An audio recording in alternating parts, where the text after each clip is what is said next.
keeping, rolling to his right. Wants to look downfield. He did not make it. He didn't make it. We held him. Unbelievable. He's going to throw the ball. He's got a man deep. He's got it. Look, he's got a man in the middle. Touchdown! Titusville! Touchdown! We win! And good evening and welcome to Titusville Rocket Football. Tonight, the Rockets host the Slippery Rock Rockets, and it is Homecoming 2018. Welcome to the beautiful Carter Field here for Homecoming. Our coverage of Titusville Rocket Football this season is brought to you by State Farm Insurance, by Oil Creek Plastics, by Interstate Pipe and Supply, by Larry's Auto Service, by True Value Hardware, by Armstrong, by Anderson Physical Therapy, by Titusville Dairy Products Company, by the Meadville Medical Center, Titusville Area Hospital, by Joe Taylor Ford, by the Barking Lot, by Community Connect Federal Credit Union, by the Gordon B. Garrett Funeral Home, by Homerwood, by Clifford's Carpets and Waterbeds, by Vanderhoof Heating and Air Conditioning, by Family Video, by Corky's Pizza and Subs. And again, welcome on this Friday evening. It's been a few weeks since we've been here for a Rocket game on a Friday night. Week 6 already of high school football. It's the Rockets and the Rockets here this evening. And a tough battle ahead tonight as the Slippery Rock Rockets come into the ball game 3-2. And the Titusville Rockets, just flip that around, 2-3. And we welcome our broadcast crew here this evening to the Larry's Auto Service, Vanderhoof Heating and Air Conditioning. Jim and Steve Bodemer, Wireless Mike, Bill McCrillis. Camera operators tonight are Adam Bodemer and Amy Rio. I'm Luke Rio. Thank you so much for joining us, and welcome to Homecoming, guys. Well, nobody does it better than Titusville. Been looking forward to this. Another great evening. My goodness, Steve. We luck out when it comes to football in the fall around Western Pennsylvania because the last few years we just had beautiful nights like this to play football. And this is no exception, especially tonight because of homecoming and all the activities been going on this week. Well, yeah, it is a great night for football down here. The sun's out right now. Of course, that'll be dropping, of course, at kickoff, and it'll be a little cooler, but no rain coming in, no wind to speak of. It's going to be a cool night, but a crisp night, and hopefully the Rockets can take advantage of homecoming. One of the difficulties of doing a game like this for me personally is I'll be calling the Rockets and the Rockets, and I'll have everybody confused at who's doing what. So fortunately, that's not going to be much different from what we do normally. Yeah, probably not. But fortunately tonight they'll be able to see it as well as hear us. Yes, well, that might make it a little bit clearer for them. That might help, actually. Slippery Rock comes in with a good football team. They're one of the better teams in the South. Grove City beat them last week, 33-7 last week, which would kind of surprise me. I didn't realize Grove City was playing that well this year. Sharon's got a good ball club down there, and of course Slippery Rock. So pretty good test right now for the Titusville Rockets for homecoming tonight. Yeah, it is. Slippery Rock's a good football team. Sharon got them. They were ahead for most of that ball game, and then Sharon came back and beat them at the end, 30-27. So this is going to be a good test. We know Slippery Rock is a good football team. We've had a couple of conversations with Coach Baldwin. They've got good size, they've got good speed, and that's a deadly combination. Well, it is. We'll go down to Bill McCrillis. He's down there in the wireless mic down on the sidelines. Bill, your thoughts on tonight's ball game? And look over there at the bank, too. Somebody has got our Heisman Trophy back up there in the bank. That really looks nice down that way. I'll tell you what, it's really nice down here. Grass has been mowed, gentlemen. It looks really nice. The Heisman Trophy thing is out on the bank up here, and what a beautiful night for football and homecoming. Man, you can't beat it around Titusville and homecoming. The parade's going on uptown, and my goodness, if you're not doing anything, come on down, enjoy the game, and have a little homecoming spirit, guys. Yeah, absolutely. And one of the great things about Titusville football is the Carter Field. And I've talked about this last year. We haven't mentioned it too much this year, but the history here at this field is incredible. And if you haven't been around it this year, this is a great, great night to come down because there is so much going to be going on down here. Not only a football game, but all the activities of homecoming we'll talk about. And it should be an exciting night. It's going to be a very good night here and a great night for football. So come on down if you're not here. Our normal pregame show will start at 6:30. This is a special edition of our pregame show here tonight at Carter Field.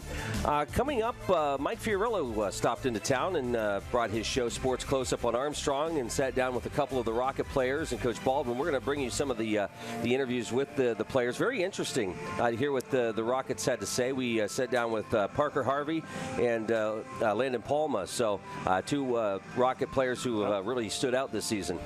Yeah, they're two really good football players, and pound for pound, we've talked about Landon last year and this year, and then Parker this year is just running the football very well, strong, and my impression, or my thing about Parker Harvey is what he does after he's tackled, after he's hit, the yards gained after contact.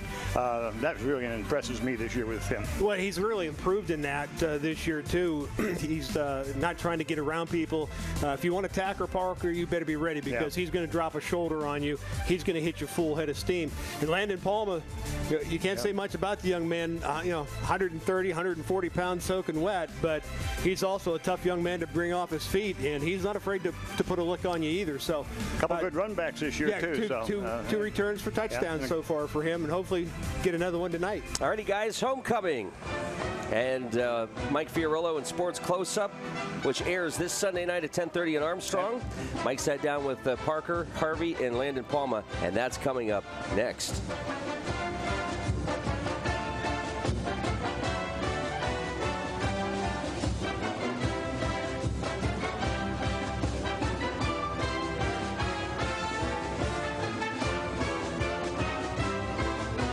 Moving at the speed of business, file transfers, multiple locations, video chat. Companies these days are using more data than ever, and it's got to be fast. With gigabit internet from Armstrong Business Solutions, you can keep up with the pack no matter what size your company is. We can provide your business a reliable connection to our advanced fiber optic network with speeds from 100 megs up to 10 gigs per second. Get your business in the fast lane. Armstrong Business Solutions. Your business is our business. Community Connect Federal Credit Union is a not-for-profit, member-owned financial institution, and becoming a member is pretty easy. Stop in, call, or visit our website at communityconnectfcu.com and click Join to get started. Ask about our money market accounts, low-interest loans on new and used vehicles, or start saving for the holidays with a Christmas Club account. Visit us today to get started. We're Community Connect Federal Credit Union, 1050 East Spring Street, Titusville. The Gordon B. Garrett Funeral Home is dedicated to providing the highest level of service to Titusville and surrounding communities. Our family and staff continues the tradition started by Gordon B. Garrett in 1965, treating our clients with care and respect. Since then, we have grown, now in our third generation and in two locations, 303 North Washington Street and 203 East Main Street, Titusville. The Gordon B. Garrett Funeral Home, a history of tradition and commitment to excellence.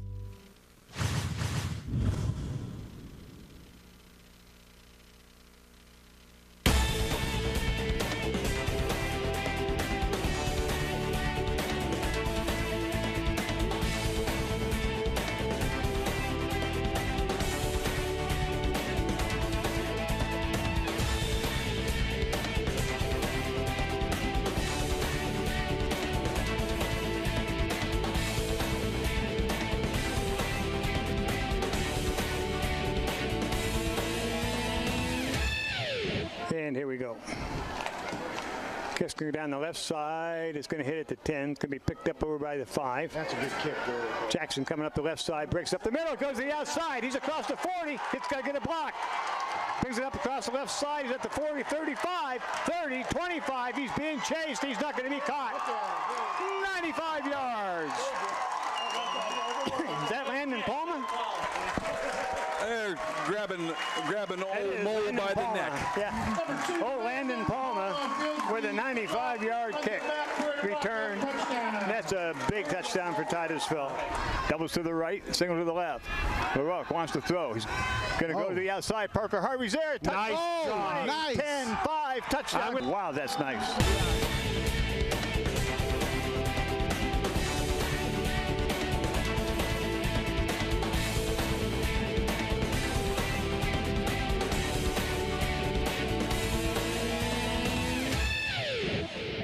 And welcome back to Mike's Show, Sports Close-Up. Joining us, we have a couple of the players from the Titusville Rockets, Landon Palma, Parker Harvey joining us. Hey, guys.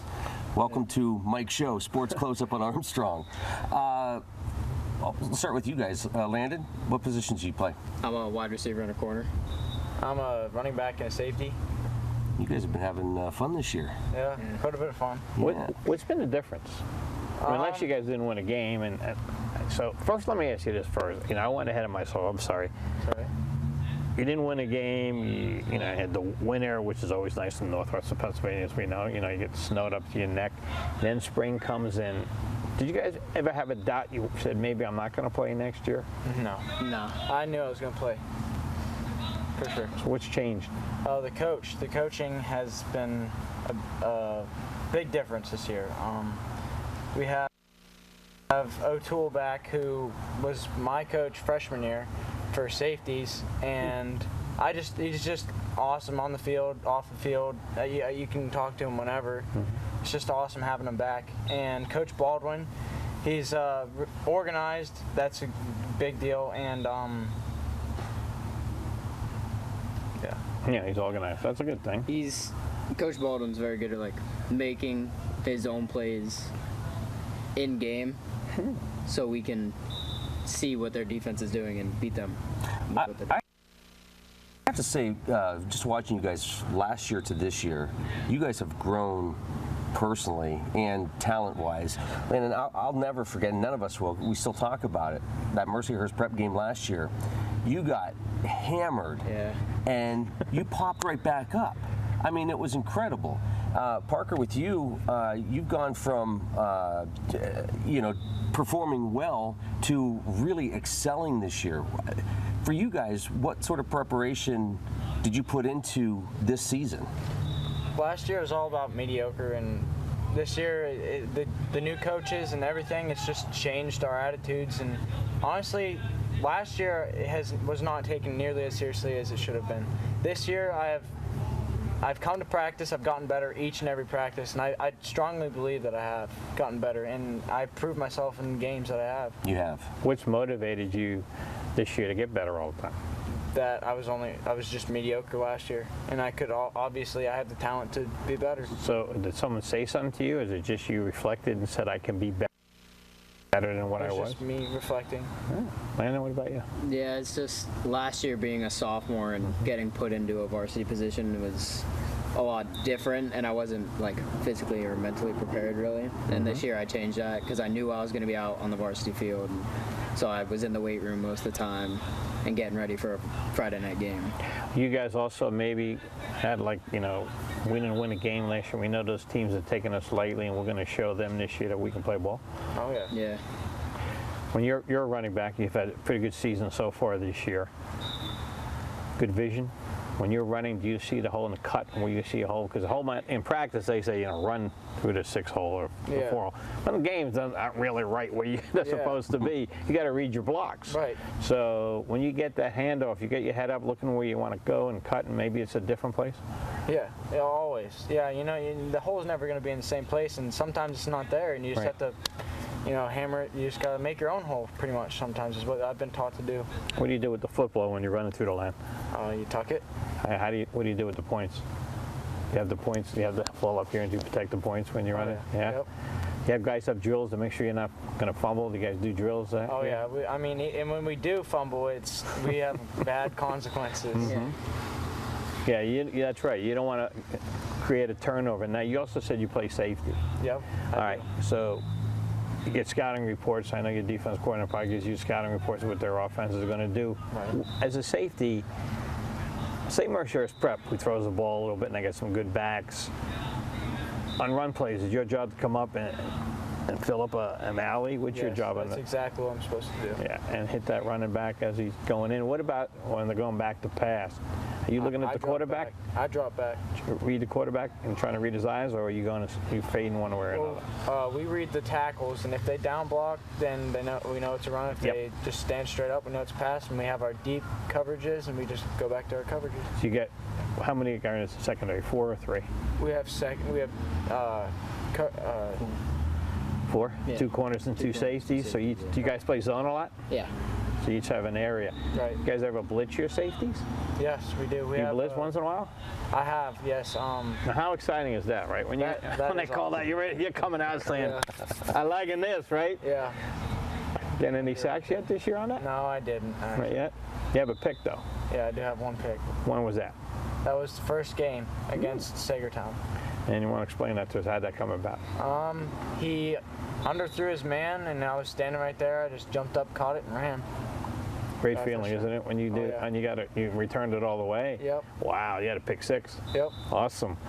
Landon, defense you play? Corner. A little difference between corner and the safety, because corner can make a lot more tackles on runs. Yeah. But when you play an option team or a veer team, do you have the pitch man or do you have the quarterback? I have the pitch man.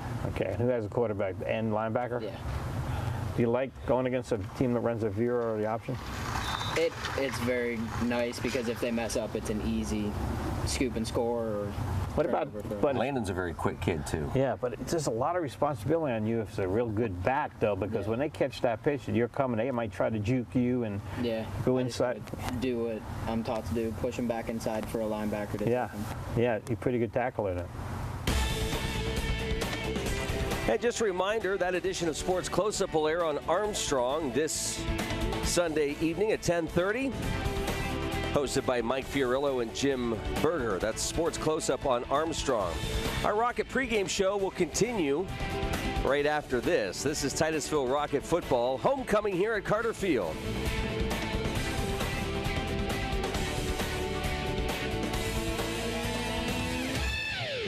The Intensive Transitional Care Program at Titusville Area Hospital is a patient-centered, high-quality program for hospitalized patients recovering from illness or surgery who may no longer need to be in a traditional hospital setting but are not yet ready to return home. Regain your independence. Choose the Intensive Transitional Care Program at Titusville Area Hospital, where a high level of care, safety, and satisfaction is our top priority. Visit TitusvilleHospital.org for more information. Titusville Area Hospital. More than a hospital. Interstate Pipe and Supply is proud to announce their celebration of 50 years in business. Holding true to their motto, service means business, they offer a full knowledgeable staff, full fleet of trucks, and large product offering. They are not just a plumbing location, but a one-stop shop assisting homeowners and contractors quickly and efficiently. They have been a primary pipe supplier in Titusville for 40-plus years. Good luck to the Titusville Rockets this year, and thank you for making Interstate Titusville's premier pipe supplier. Oil Creek Plastics, the industry leader in polyethylene pipe, is proud to be a part of the Titusville community and a proud sponsor of Titusville High School athletics. Located off Route 27 in East Titusville, Oil Creek Plastics has been a vested part of the Titusville community for 28 years. At Oil Creek Plastics, we take pride in supporting our community and are thrilled to bring instant and slow motion replay to the stream's Titusville Rockets sports broadcasts. In Titusville and here to stay, Oil Creek Plastics. Best of luck to the Titusville Rockets.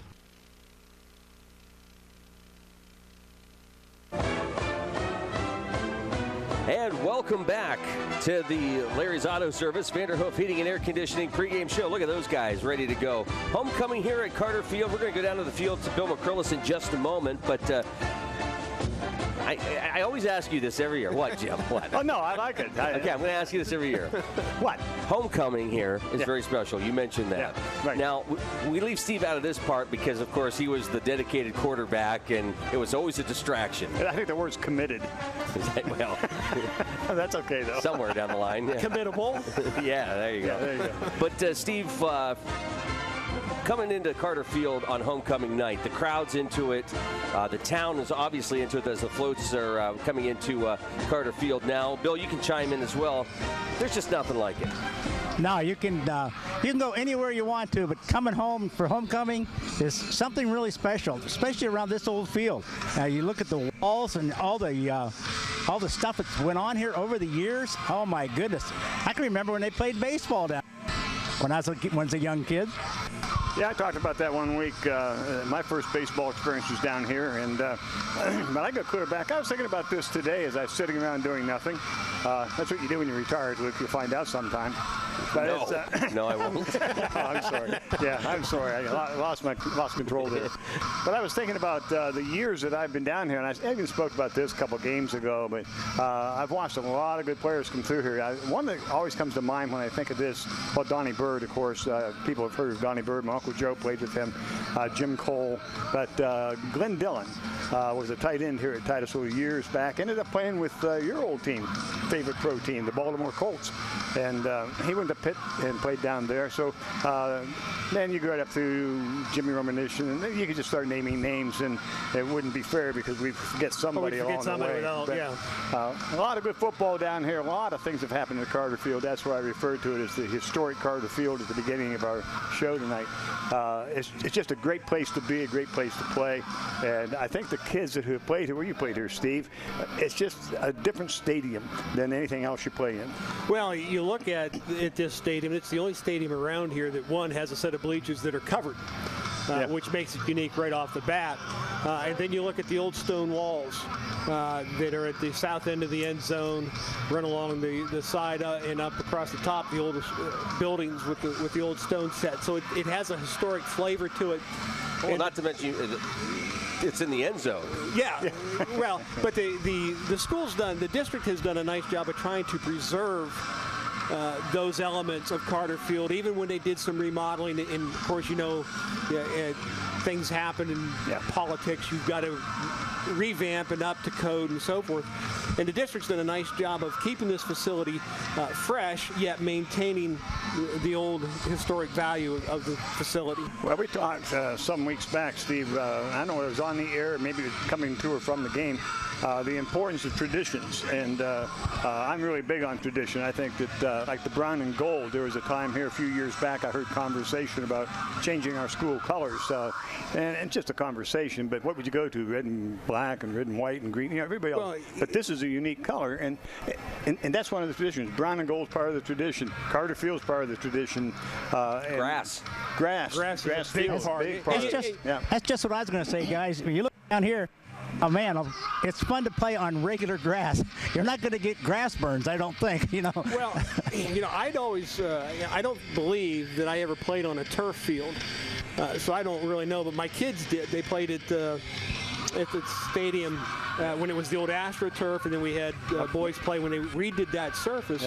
And they all preferred grass over an artificial turf field. It's just more natural, and I think all fields should be on grass. I've said this for years. I'm very much against artificial turfs. Yeah, I haven't done a statistical study, nor have I looked it up, but injuries would be interesting to see comparison between grass and so on. And they've made so many different changes in the artificial turfs now. And besides that, when people come down here on a rainy night, it makes them mad as all. Well, and that's the thing. We were talking earlier about how we've been lucky so far with the weather. Yeah. And I really miss a good rainstorm. And coming down here and watching the officials. Go south. Watching the officials try to tiptoe through 4 inches of mud. Find a line. Or find a line, that's going to be disappeared. And watching players pull gunk out of face masks. Usually that's a Warren game. It's a Warren. Yeah, it was the last time it was. It was Warren and Titusville down here back in 07. Even last year, you were here with us. I wasn't here probably for that game because I don't remember a good mutter. Yeah, no, that was real good. That was Bill, good last year. No, it wasn't it, Bill? That was wonderful. Yeah. Hey, Bill. Yeah. You've been watching these guys warm up. What are you seeing down there? I don't know. Looks like Slippery Rock's got some pretty good-sized football players. I don't know. White always makes you look bigger. I'm not sure, but it looks pretty good. Titusville coming up without their pads and everything on, so they look the same. But I think the atmosphere is really good, and Titusville should be ready to play tonight. I didn't know that Bill was going to give us his fashion tips. Yes, in fact. That's very good. And I'm stuck wearing blue. Does that make me look big? No. Look for Bill to be on the red carpet this fall for awards night. For Emmys night, yeah. No, dancing with Bill. Dancing with Bill. There you go. Yeah. Not going to be me. I was going to say, I'll bet his line's as long as the one that's there with him now. Yeah. Hey, Amy's down here. I got Amy. She'll dance. See that? So, the extended pregame show here. Fire engines coming through. The floats making their way down. Beautiful night for a parade, guys.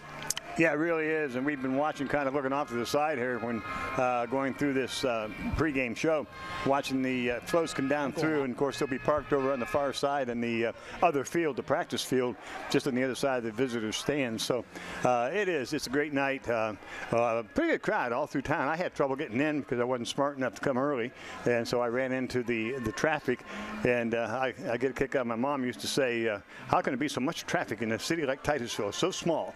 And boy, I'll tell you what, you get hung up down there and you can sit for a little while. You can sit for a little while, especially on a homecoming parade night. Yeah, it's I see all the Queens, the homecoming court is in the stadium. They'll be making their way to their reserve section down at the north end of the end zone under the grandstand, which is always nice for the girls who've spent money on their dresses and on their hair.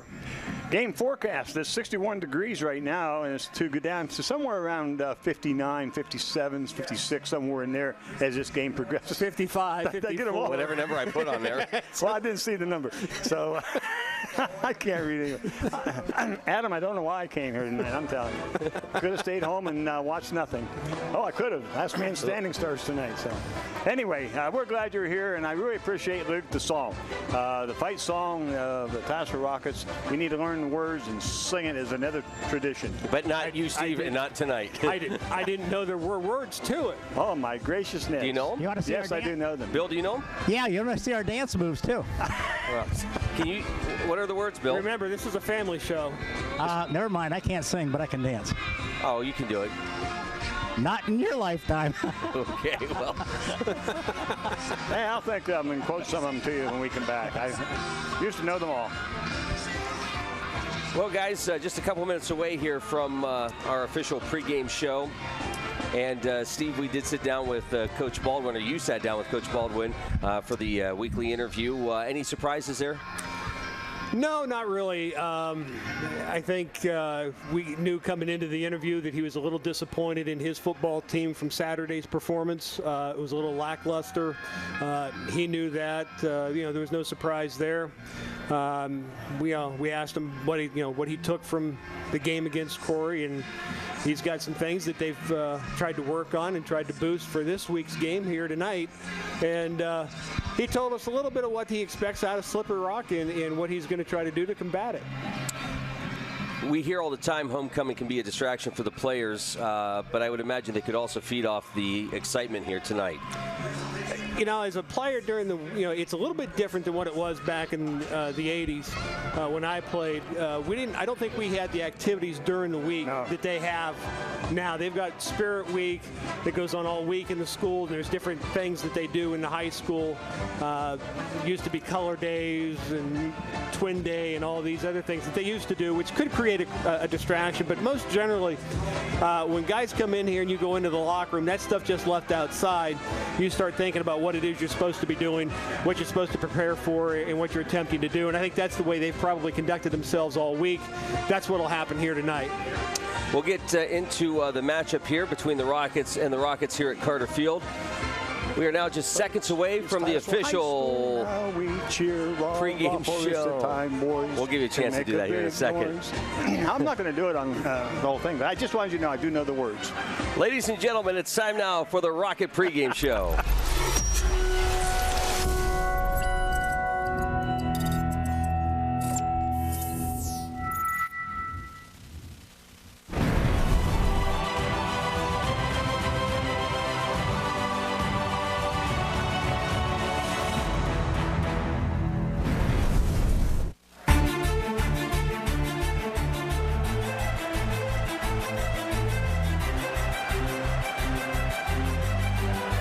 Keeping rolling to his right. Wants to look downfield. He didn't make it. He didn't make it.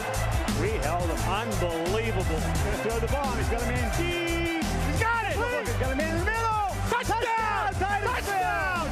Touchdown! We win.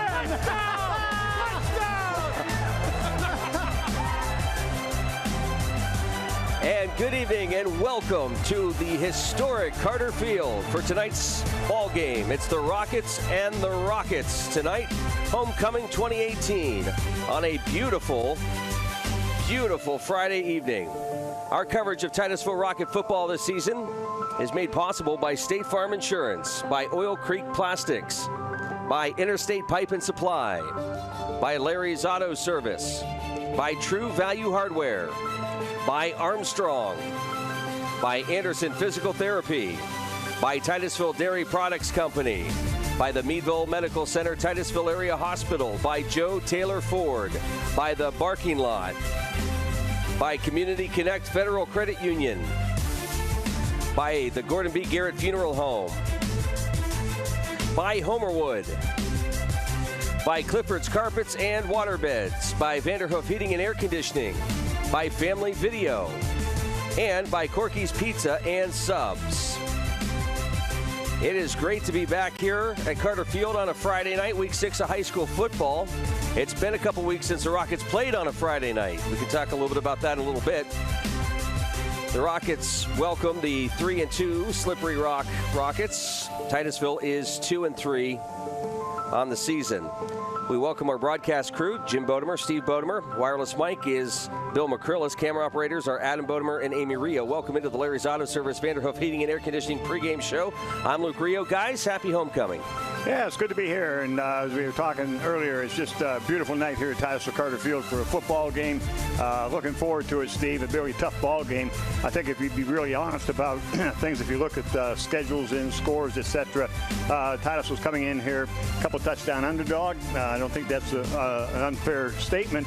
But if we play like we did against Clockmanton, these kids can give Slippery Rock all they want. Well, they're going to have to play that way if they want to do that. We've got to get more physical. As we talked about before break, we talked about the lack of, I don't want to say lack of effort, but lackluster performance at Corey.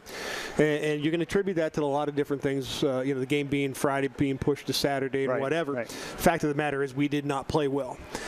Tonight, Titusville's got to get their level of physical play up.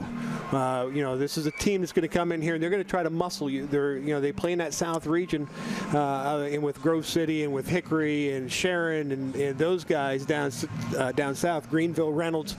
This is muscle football, and they play it very well. Yeah. Titusville tonight's going to have to retaliate. They're going to, this has got to be as Madden would say, a slobber knocker up front. You're going to take a shot, you're going to give a shot, and last man standing is going to win this thing if you can go that route. And that's what Titusville's going to have to do tonight.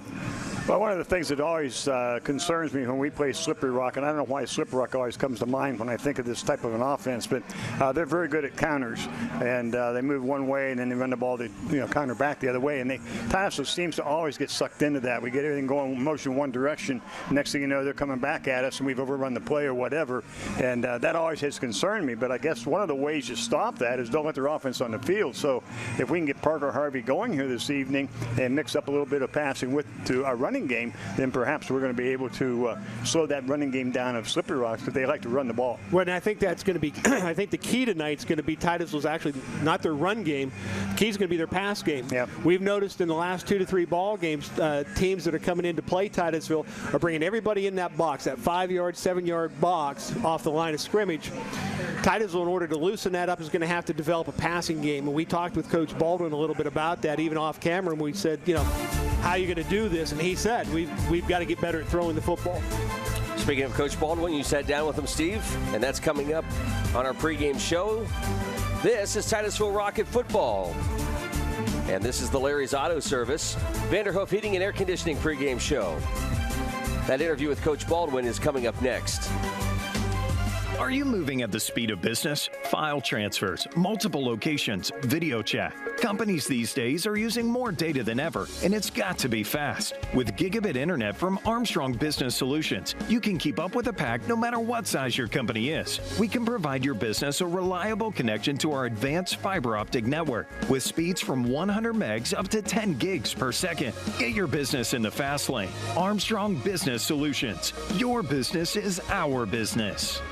Community Connect Federal Credit Union is a not-for-profit, member-owned financial institution, and becoming a member is pretty easy. Stop in, call, or visit our website at communityconnectfcu.com and click Join to get started. Ask about our money market accounts, low-interest loans on new and used vehicles, or start saving for the holidays with a Christmas Club account. Visit us today to get started. We're Community Connect Federal Credit Union, 1050 East Spring Street, Titusville. The Gordon B. Garrett Funeral Home is dedicated to providing the highest level of service to Titusville and surrounding communities. Our family and staff continues the tradition started by Gordon B. Garrett in 1965, treating our clients with care and respect. Since then, we have grown, now in our third generation and in 2 locations, 303 North Washington Street and 203 East Main Street, Titusville. The Gordon B. Garrett Funeral Home, a history of tradition and commitment to excellence.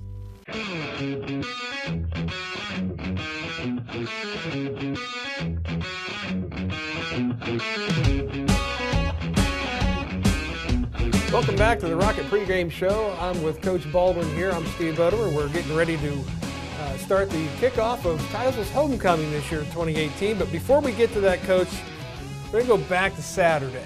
And up at Corey, we took an early lead in that ball game, but realistically, looking through that ball game, we never really could get things going. No, you know, and thinking about it through the whole week and stuff, defensively, we played very well. We adjusted well. Offensively, we didn't take advantage of the opportunities that were presented to us, and it was disappointing at the time, but it's something that we really need to work on. We had an opportunity to get the lead. We had first and goal, I think, inside the 5. And if I'm remembering correctly, you went to a shotgun snap on first down, and obviously we go under center now. Yep. You know, in prior years, but you went to a shotgun snap, and I don't know whether it was snapped early, or whether he just took his eyes off of it, or whether it came back a little quicker than he thought. Right. But it bounced off his shoulder, and a first and goal at the 4. Turned into like second and goal from the 15. Right, and those are the mistakes that you know we've been battling all year, trying to not shoot ourselves in the foot and work on that stuff. And this week we worked on correcting that kind of thing. I was surprised because you were there that you went to the shotgun out of that. What was that play call? Do you remember?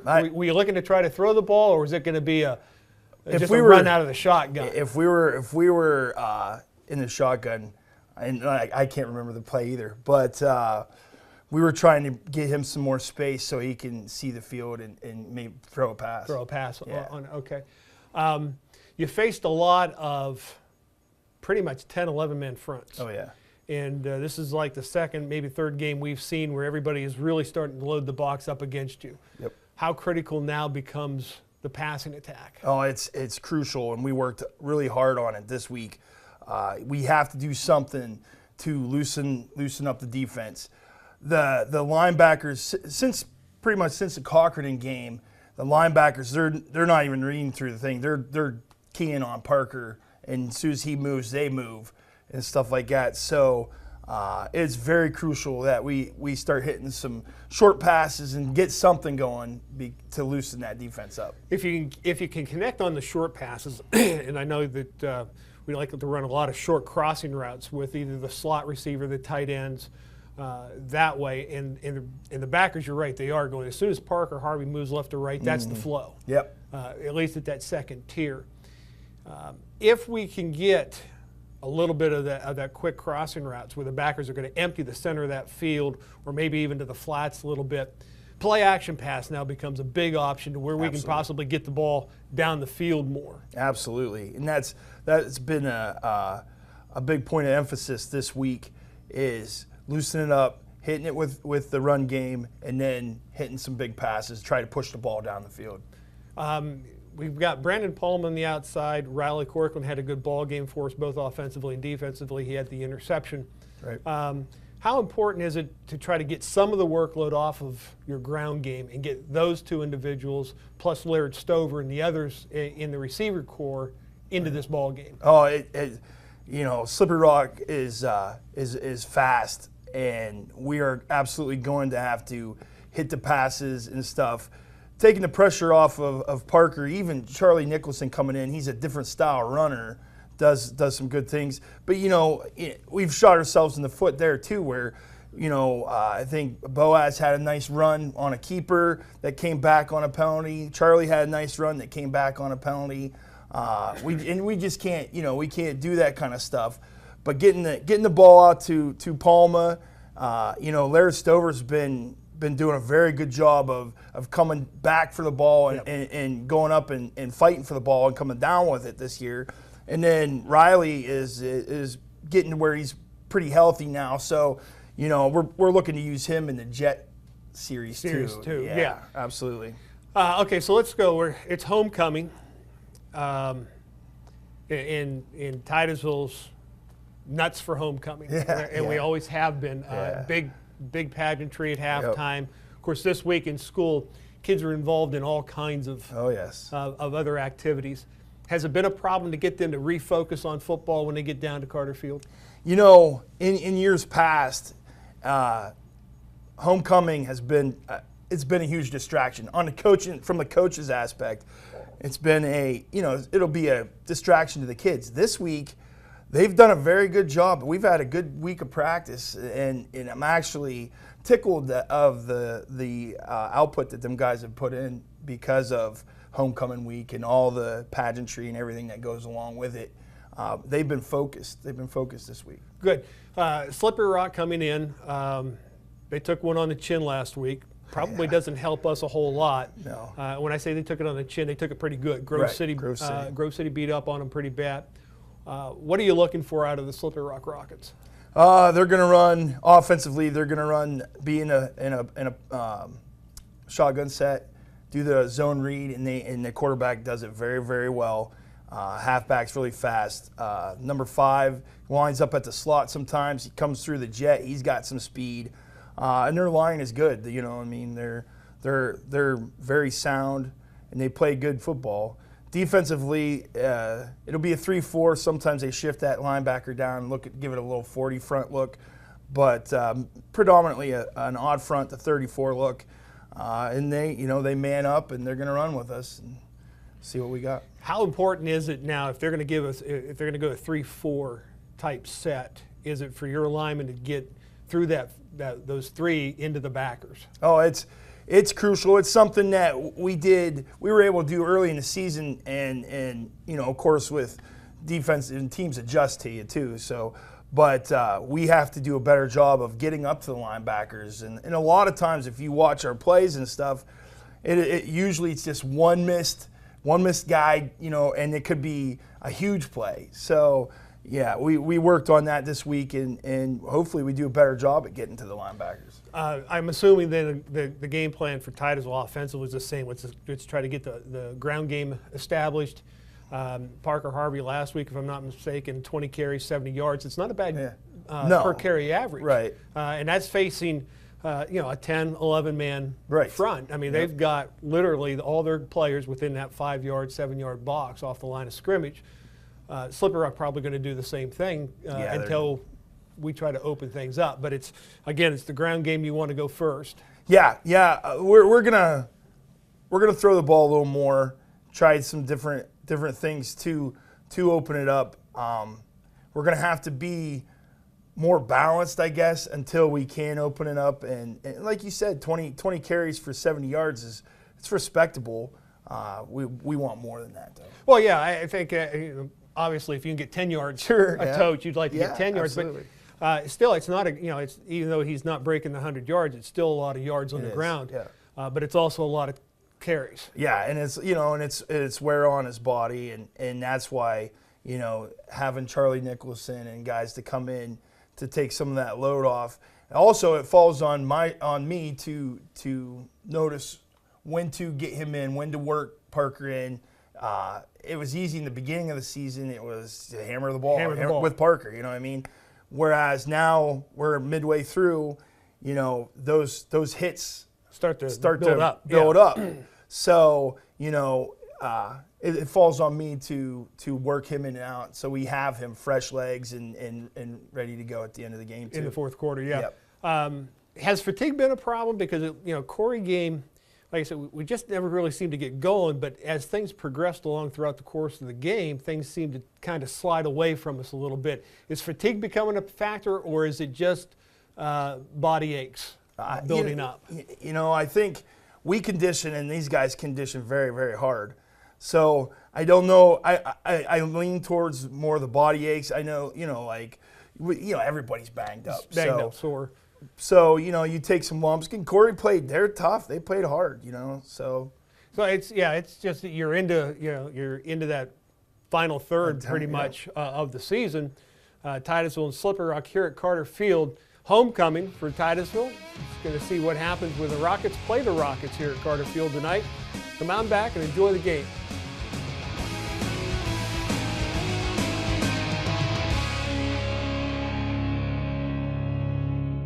The Intensive Transitional Care Program at Titusville Area Hospital is a patient-centered, high-quality program for hospitalized patients recovering from illness or surgery who may no longer need to be in a traditional hospital setting but are not yet ready to return home. Regain your independence. Choose the Intensive Transitional Care Program at Titusville Area Hospital, where a high level of care, safety, and satisfaction is our top priority. Visit TitusvilleHospital.org for more information. Titusville Area Hospital. More than a hospital.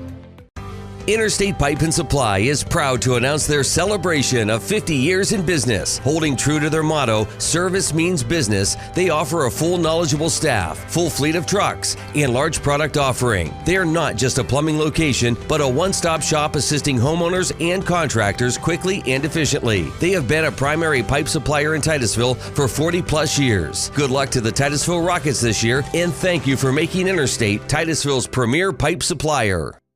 Oil Creek Plastics, the industry leader in polyethylene pipe, is proud to be a part of the Titusville community and a proud sponsor of Titusville High School athletics. Located off Route 27 in East Titusville, Oil Creek Plastics has been a vested part of the Titusville community for 28 years. At Oil Creek Plastics, we take pride in supporting our community and are thrilled to bring instant and slow motion replay to the stream's Titusville Rocket sports broadcasts. In Titusville and here to stay, Oil Creek Plastics. Best of luck to the Titusville Rockets.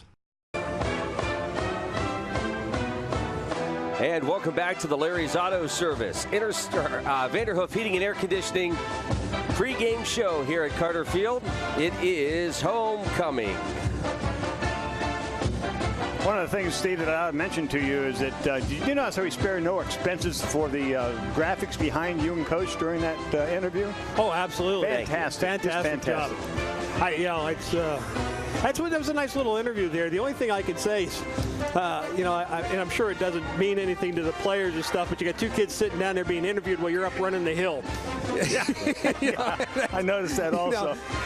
They were probably so thankful to have Mike and Luke down there. But I'm just wondering whether or not that was okay. Let's go up here. You guys jog up and down that hill a little bit until they're done talking down there. Hey, Adam's got a shot right here. This is quite exciting. Heisman is back on the hill. Yeah, I was glad to see that we come in tonight. Somebody has painted the Heisman back up there in the hill, and then right above the hill, right above the Heisman, we see our Titusville Rockets coming out of the dugout. Now, another thing that we started this year, or locker room.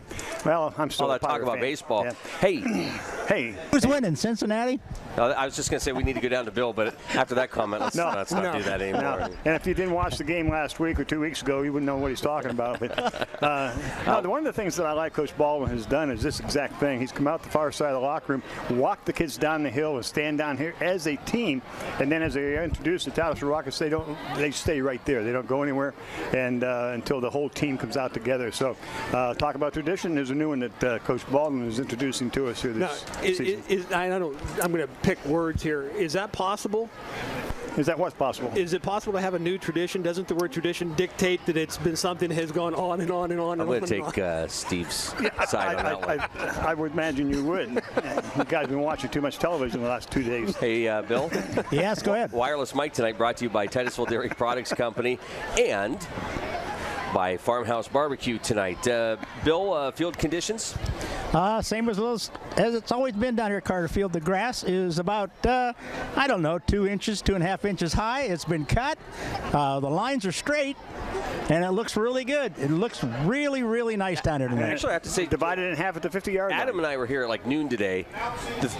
Not only the field, but the entire stadium inside. They really did a good job this week preparing it for this game tonight. Well, it looks good, and if you can see the crowd here as we go through the game, the good crowd up in the covered grandstands and also along the home side here. So it's a good crowd come out tonight to watch this homecoming game. Looks like Slippery Rock has a decent following also, so it should be a very exciting ball game. I'd like to also mention, guys, they got the VFW Local 5958 post is down here tonight to represent colors. Yes, they are. It's good to have them here. See what's going through their minds right now. Right now, if it's me, get out of my way. Let's play some football. Right now, you're probably getting a little bit anxious. The names are starting to be introduced. The adrenaline is starting to flow a little bit. We're getting a little anxious, I'll bet. So I'm ready to go. Game forecast, 61 degrees as we begin here this evening, and I'm not going to tell you what it's going to end down to about 57 before the evening's over. There it is, 56 degrees. So the weather shouldn't be a problem here this evening. All you have to do is read it. That's another new tradition, trying to read. You picked a good night for it, Jim. That's an exciting night. I'm glad I came tonight. My goodness sakes, I can get this grief out at home trying to take care of my horses. But anyway, it's going to be a great game. Horses winning, they don't laugh. Yeah, well, they kick back. Is that a tradition? It is in our house. Number 21, Laird Stover. Of course, the teams are being introduced. Titusville is now being introduced to the crowd. And Slippery Rock standing down at the goal line waiting for the team to come out. And that's where they'll be probably before the national anthem as the Titusville High School band is up in the grandstand and they'll get set to play the national anthem. Here comes our Titusville Rockets, and big ball game about to come, folks. This should be an exciting evening here at Carter Field. Coaches are Scott Kenny, Matt Colbrenner, and Mike Cantor.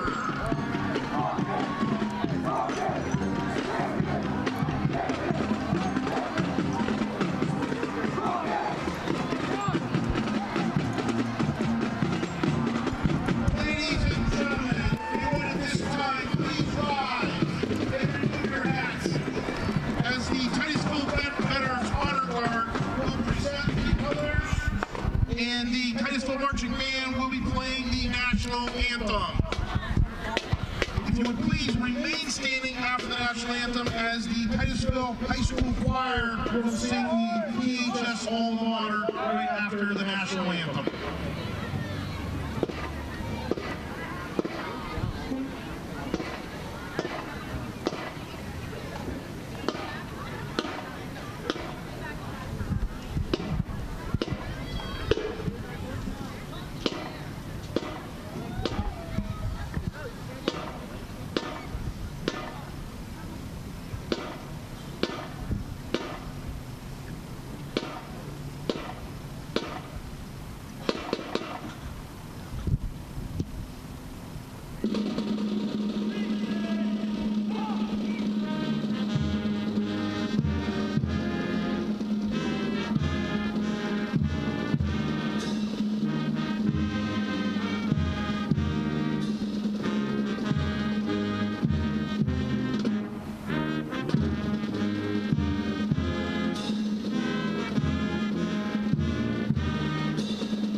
Just moments away, this is the Larry's Auto Service, Vanderhoof Heating and Air Conditioning pregame show.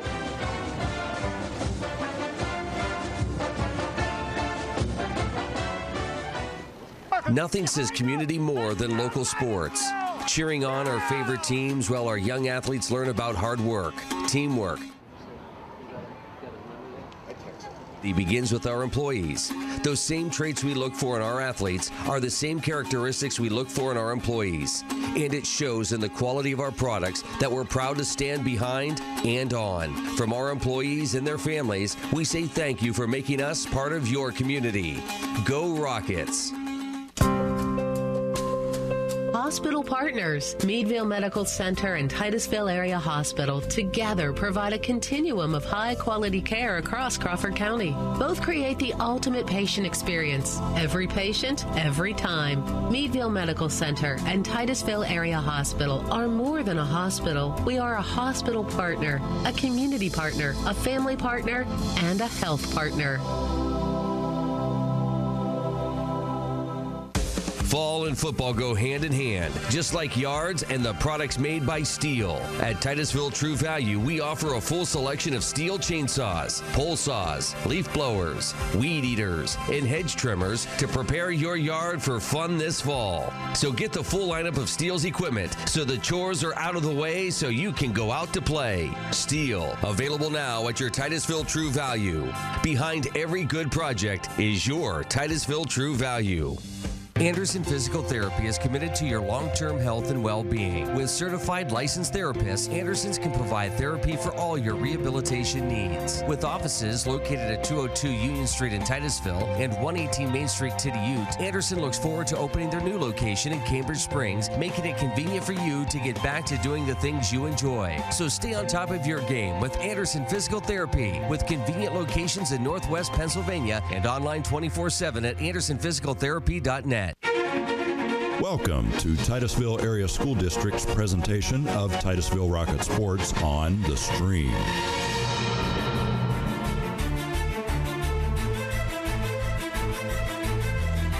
It's homecoming 2018, the Titusville Rockets and the Slippery Rock Rockets. Welcome to our broadcast tonight. It is great to be back here at Carter Field.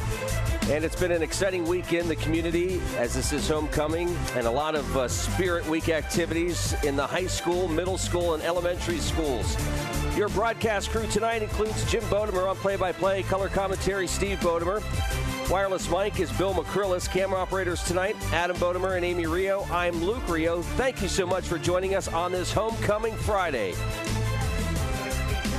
And the captains are going out to the center field. We're going to send it down to our wireless mic man on the field, Mr. Bill, and he'll be getting the information from the officials. We'll send it down to Bill now. Shake hands. Titusville Rockets this evening. Captains are number 7, Parker Harvey, number 51, Caleb. Slippery Rock, put your backs to the scoreboard, please. Titusville to the grandstand.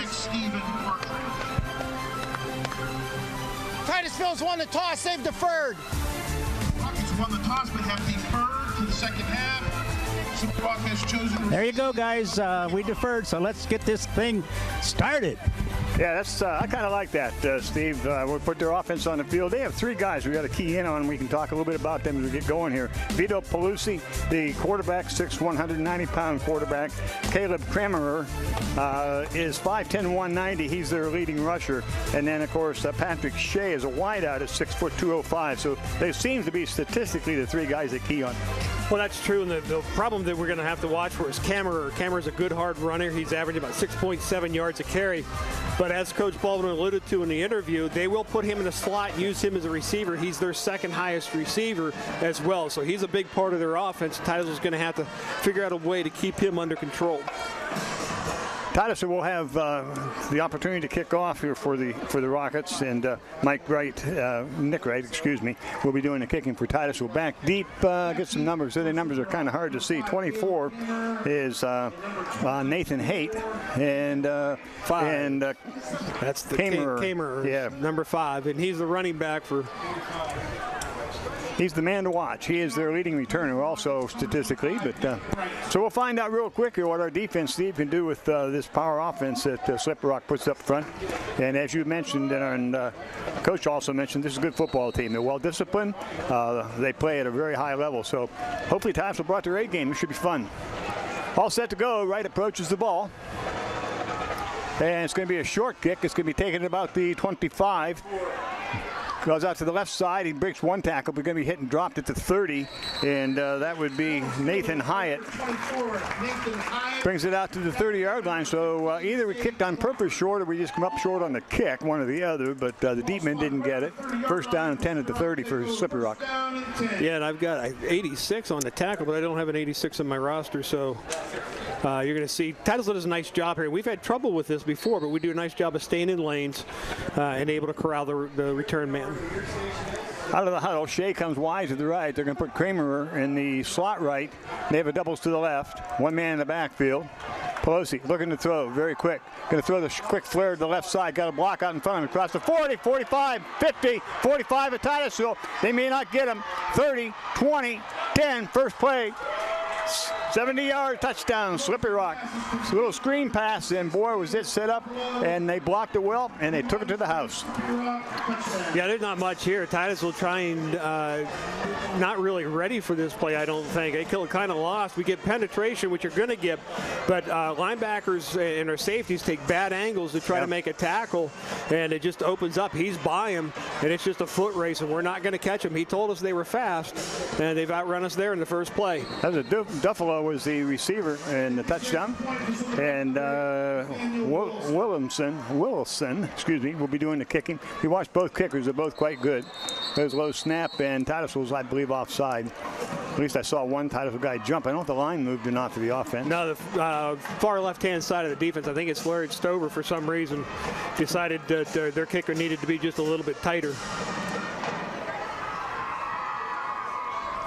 Offside Titusville. So that'll move it half the distance. A yard. Nathaniel Willison. Now we're going to move it back.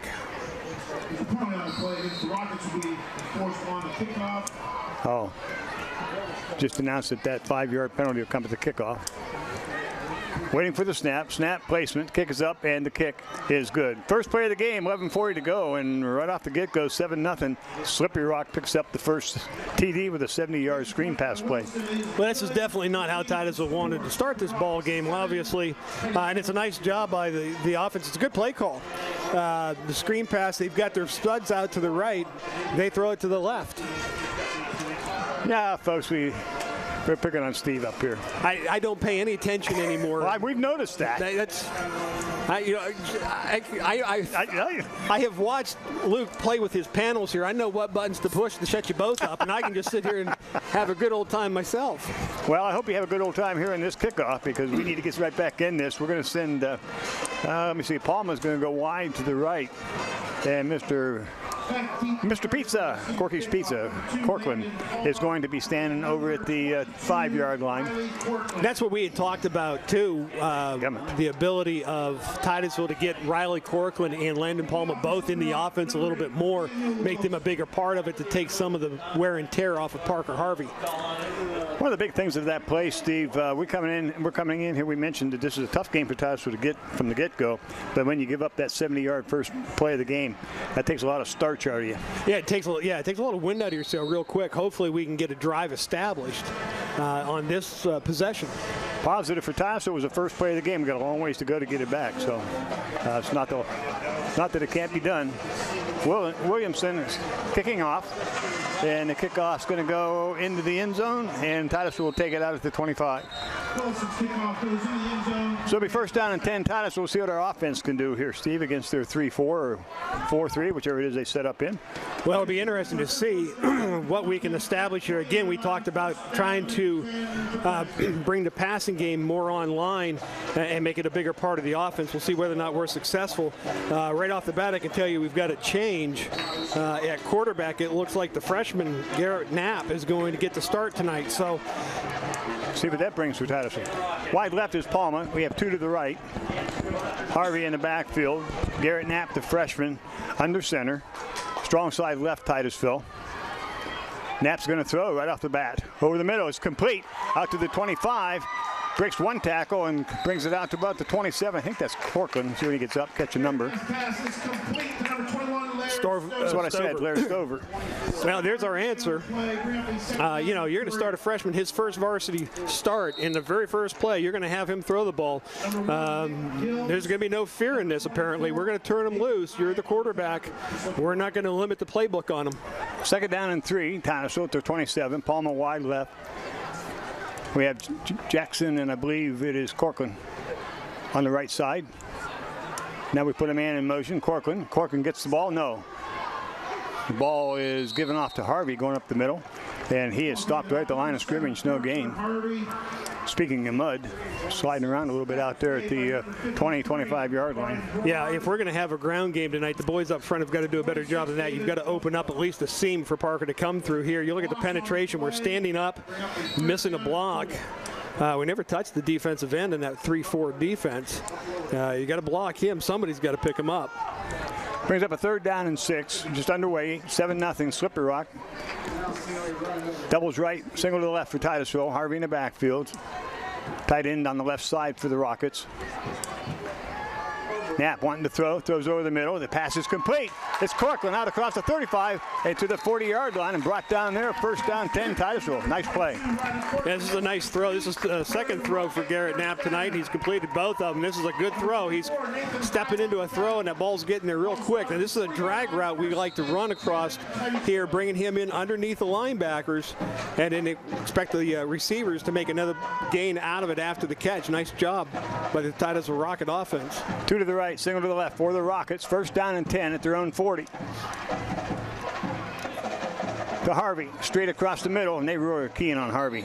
To about the 41, he may give him maybe 1 on the play. You know, that's one of the problems with this run game of Titusville. We run Parker Harvey so much that they're kind of key in on him. Yeah, they're everybody's going to be looking at Parker Harvey. That's another, I think, linebacker, Jacob Schaefer, Slippery Rock. So you know there were linebackers. That's that second tier. Those 4 guys are taking a good hard look at Parker Harvey tonight. Stover goes wide right, and Corcoran in slot right. Palmer comes wide left. Again, tight end stays on the left side, strong side left, Titusville. Knapp wants to throw this way. He's getting pressured, and down he's going to go. Garrett Knapp didn't have any chance at all. He's sacked back at the 25. It'll be a loss of 5. It'll bring up a 3rd and 15 for Titusville. Just a lot of penetration up front. And these, you're going to watch the down linemen here. They're going to get penetration. Then the linebacker comes through the middle. That's the middle linebacker. Nobody bothered to pick him up. You can't let him come free like that, particularly when you're playing a freshman quarterback. Titusville will go trips to the right this time. Keep the tight end on the left side. 3rd and 15. Knapp wants to throw. Going to go to the outside. He gives it to Palmer. Palmer's out across the 45 and knocked out of bounds about the 46. Rather going to call it just at the 45. They'll bring up a 4th down and about 6. See what Coach wants to do here. Looks like he's going to gamble. Larry Stover's bringing in the play. It's one of those games, I think, where Coach is saying, we're going to win or lose. We're going to have to make some plays that we don't normally want to have to make. And 4th and 5 is a tough conversion down. Trips will come left side, and now Titusville's going to take a timeout. 8:30 left to go in the 1st quarter. 7-0, Slippery Rock on top. And if you missed the opening, Slippery Rock took the kickoff at the 30-yard line. 1st down play, 70 yards. Hey, Bill, we noticed that spot there looks kind of muddy. Any other spots down there on the field you noticed could be a problem later tonight? No, not really. It looks pretty good, really. No, not a little bit maybe sparse on the grass aspect of it, but other than that, it's okay. Hey, this time out's about 66. You want to run up and down the field a couple times and check it out for us? Test it. I already did. Oh, okay. Where were you guys at? Wireless Mike tonight brought to you by Titusville Dairy Products Company and by Farmhouse Barbecue. He was so fast. It was just that streak we saw going up and down. That's what it was, yeah. That was the barbecue I had before the game and the cottage cheese. Yeah, boy, that was really good. Yeah. We'll have to get the ambulance service to sponsor next time. You better. Where's the helicopter? 4th down and 6, so we'll see what the coaches have for the Rockets here in this 4th down play. I think they're going to punt. And I think they got a punt play as I see Parker Harvey going back to the 30. So, and they'll send Kramer back for Slippery Rock. He'll be standing back at about his own 25. This makes a little sense after the timeout. Harvey will get away from about the 32. Loopy snap. Nice kick end over end. It's going to hit at the 30. Picked up by Kramer at the 20. Tries to reverse. Getting tracked down. Nice job, Jackson. That's really a nice play. That's a nice job by Jackson. He didn't overrun the play and didn't allow Kramer to try to come back on him. Did a nice job there. But one of the things you want to see, this is what we talked about, their physical play here. First of all, the kid never should have fielded this punt. You get away from this one, but he does. And watch Jackson. He does a nice job. Takes a nice angle. Won't let him cut back. Now, watch these two guys here, Charles Nicholson, and I didn't catch the number. Those are the ones where he's got a hold of them. You've got to sprint to him to get another lick on the running back. Oil Creek Plastics replay. Doubles left, doubles right now for the Slippery Rock Rockets. Second offensive series. Pelosi at quarterback is going to throw, comes to the outside, gets a good block to the flare, out to 30, 35, 40, 45, 50. Down the field he goes. He's at the 30, 25. We're not going to get him, I don't think. Touchdown. Same play, opposite side, and that's Patrick Shea with the 70-yard touchdown pass. 2 plays, 2 touchdowns. This doesn't look good. Wow. Well, run back that first play, and that's what it is. There's a bad angle by Stover, and he gets taken out. Jackson's waiting for a block instead of attacking the ball carrier. These guys are going to be behind you if you do that, and that's what happens, and it's just an outrun to the end zone. Titusville has got to become, where we talked about it in the beginning of the game, physical play. We got to get more physical. Waiting for the extra point attempt. 2 plays, 2 touchdowns for Slippery Rock. Boy, I didn't expect that. There's a snap placement. Kick is up. Kick is good. 8:03 to go, first quarter, 14-0. Slippery Rock on top. And if the first one didn't take the wind out of your sails, that one did. That one might have. Yeah. They haven't, and after the catch, Steve, nobody's touching them. Nobody's touching. We haven't got a hand on either receiver yet. 2 plays. They're averaging about, 70 yards a play now. 2 possessions, 2 touchdowns on 2 plays. It can't get any worse than that defensively for Titusville. It just doesn't go down. Here's the first one here. Harvey may have touched him again, but it's just we're not aggressive here. Coming up to make plays, to make tackles.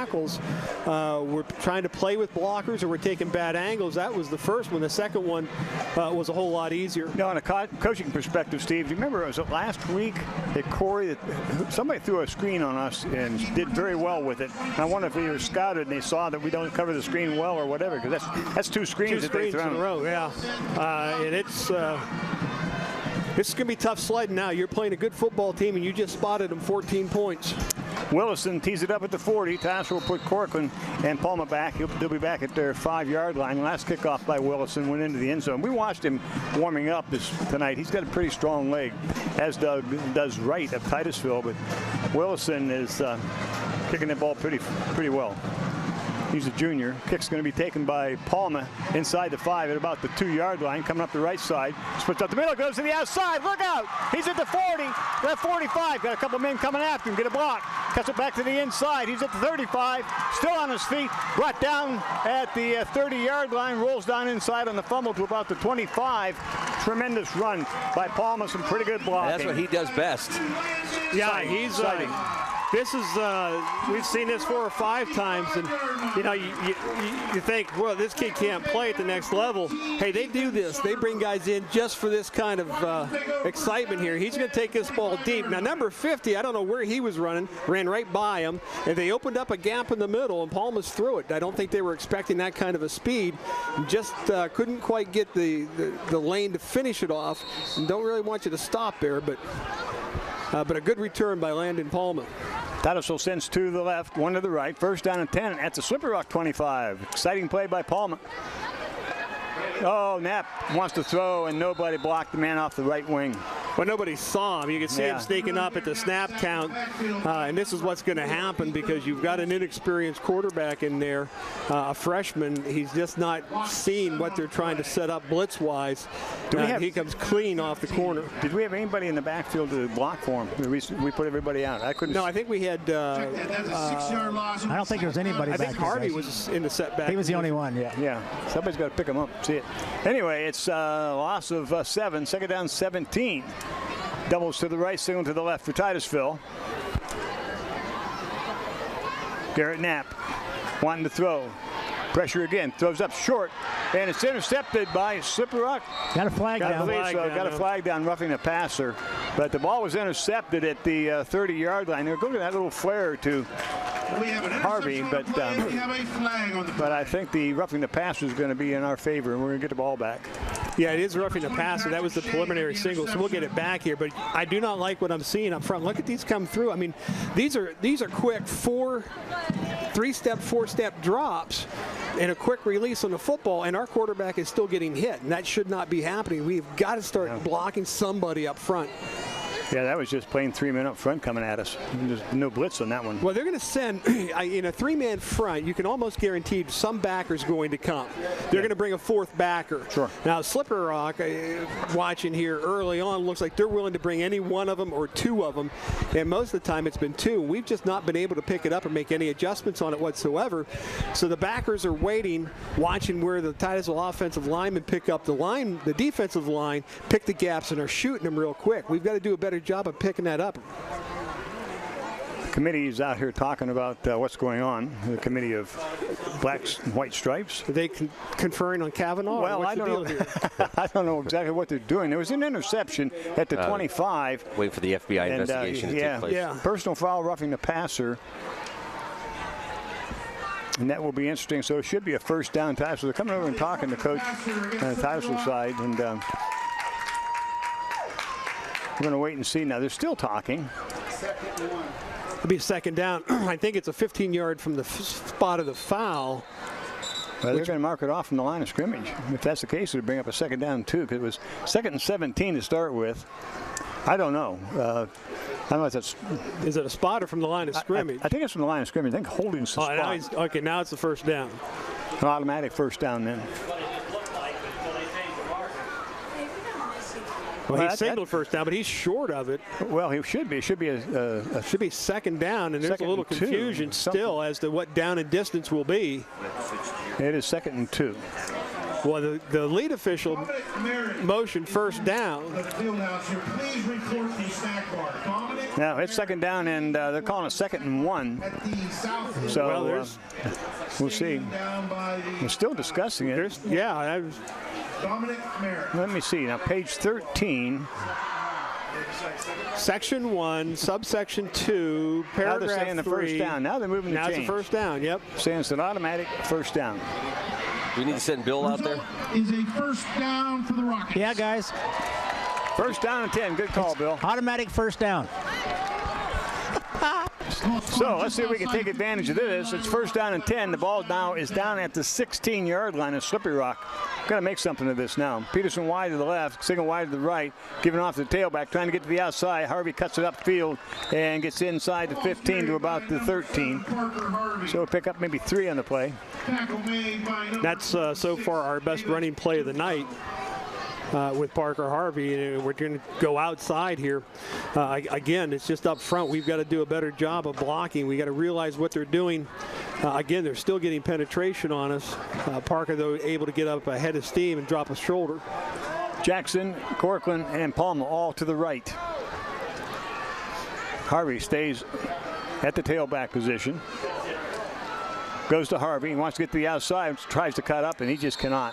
There's just nothing at all there for Harvey to pick up any yardage. Actually loses some. Well, yeah, what he just gained, we just gave back. But again, this is not what we want to be up front, and they're just getting so much penetration that Parker just, when he goes to try to cut back off the penetration, they're filling the gap so quickly that there's just no place to run the ball right now. It brings up a 3rd down and 10. Houston up front, 6'2", 240. So they're running about 230, 245 up front. Singles both sides, doubles left for Titusville. Knapp wants to throw, throws the short end. It's complete. Return upfield, and not enough for the first down, but it'll bring up a 4th and short. Palma on the receiving end.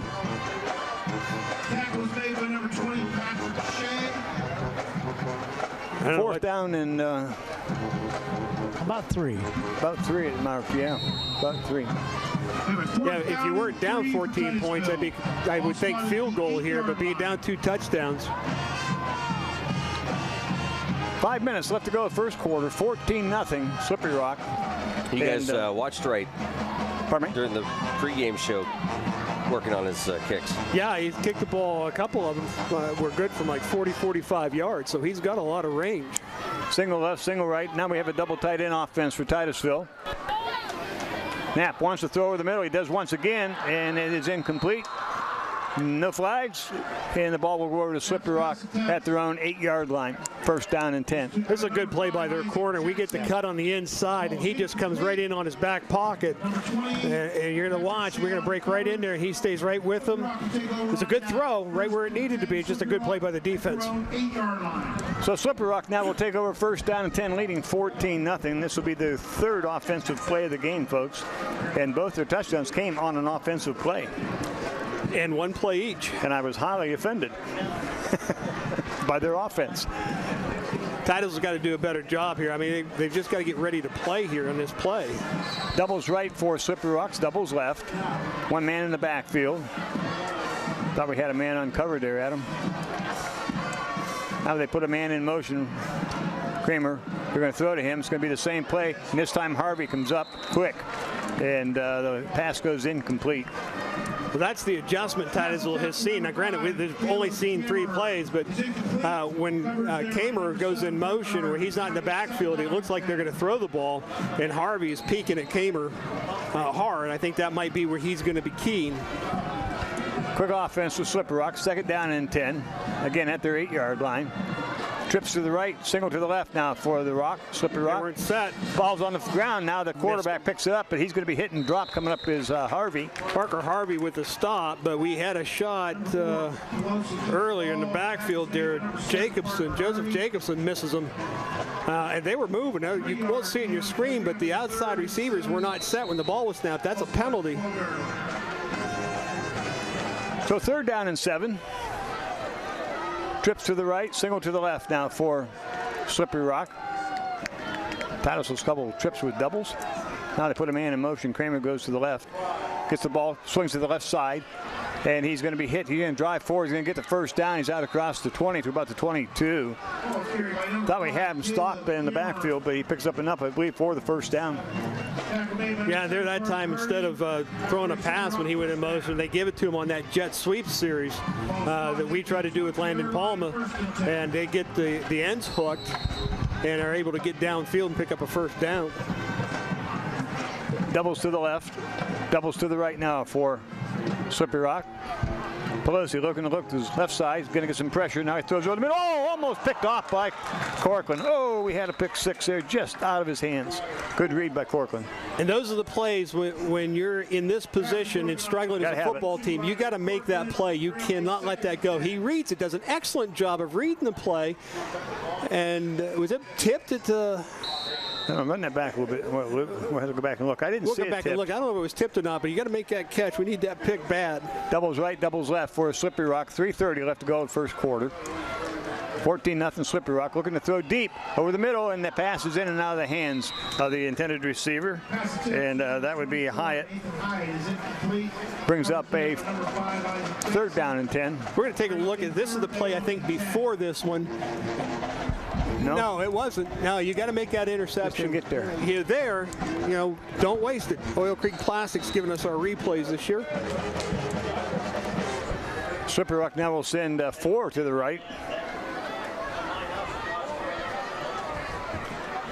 Pelosi rolling to his right, still rolling, looking downfield, and throws it into the dirt short. And they'll bring up a fourth down and 10 at their own 20. So perhaps we'll get a break here, and Slippery Rock will have to kick it away. Yeah, the defensive coach was not real happy about something on the coverage on that play because he was open.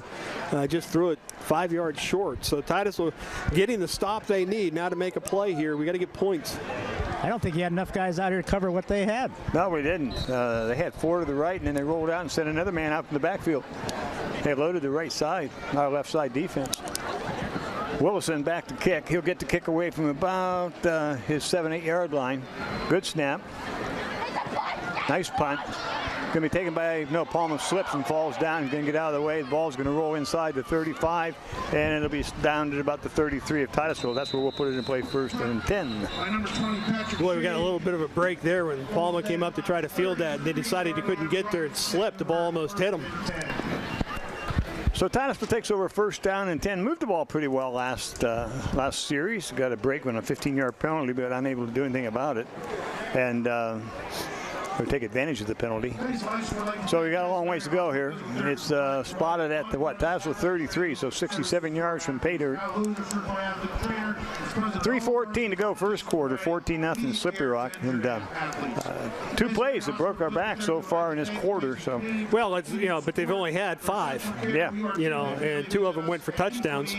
That's a big problem. But the nice thing that I've seen so far, again, Garrett Knapp, a freshman, is starting at quarterback for Titusville. And so far, we've not seen him be afraid at all of throwing the ball. He's not afraid to chuck it in there, no matter how tight that window is. We watched him one other game. They put him in late in the game, and we were impressed with Sagertown. No, just more recent. Mercyhurst Prep. Yeah, the prep game. Oh, prep game. That's right. Yeah, the end of the game at Mercyhurst Prep. That season has been so fast.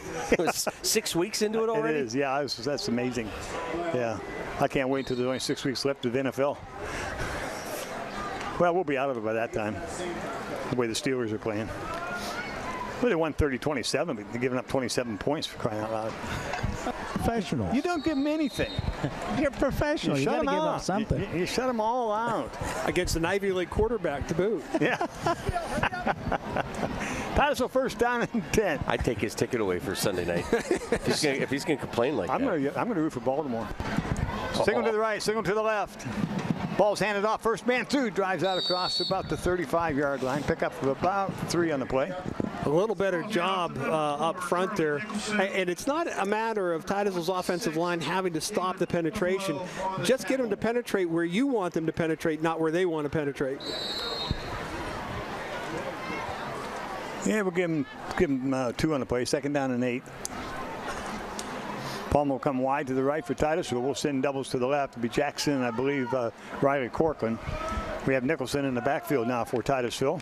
Strong side left Titusville, meaning the tight end's on the left side. Corcoran comes in motion. And the ball's given off to Corcoran. He's met in the backfield, and he's dropped for no gain. Maybe a loss. It looks like a loss of about 2 on the play. Mitchell Houston, defensive lineman, making a play. And again, that's a loss. I don't have stats in front of me, but right now I'll bet you our ground game is in the minus territory in yards. Yeah. Again, the penetration is just killing us. We have got to find a way to stop the penetration. Stover comes wide to the left. Corcoran's in the slot left. Landon Palmer goes wide to the right. Harvey now back in at tailback. This time we have the tight end on the right side, strong side right. Wide side of the field to Titusville's right. Knapp's rolling to his right. Oh, he's getting pressured, and down he goes.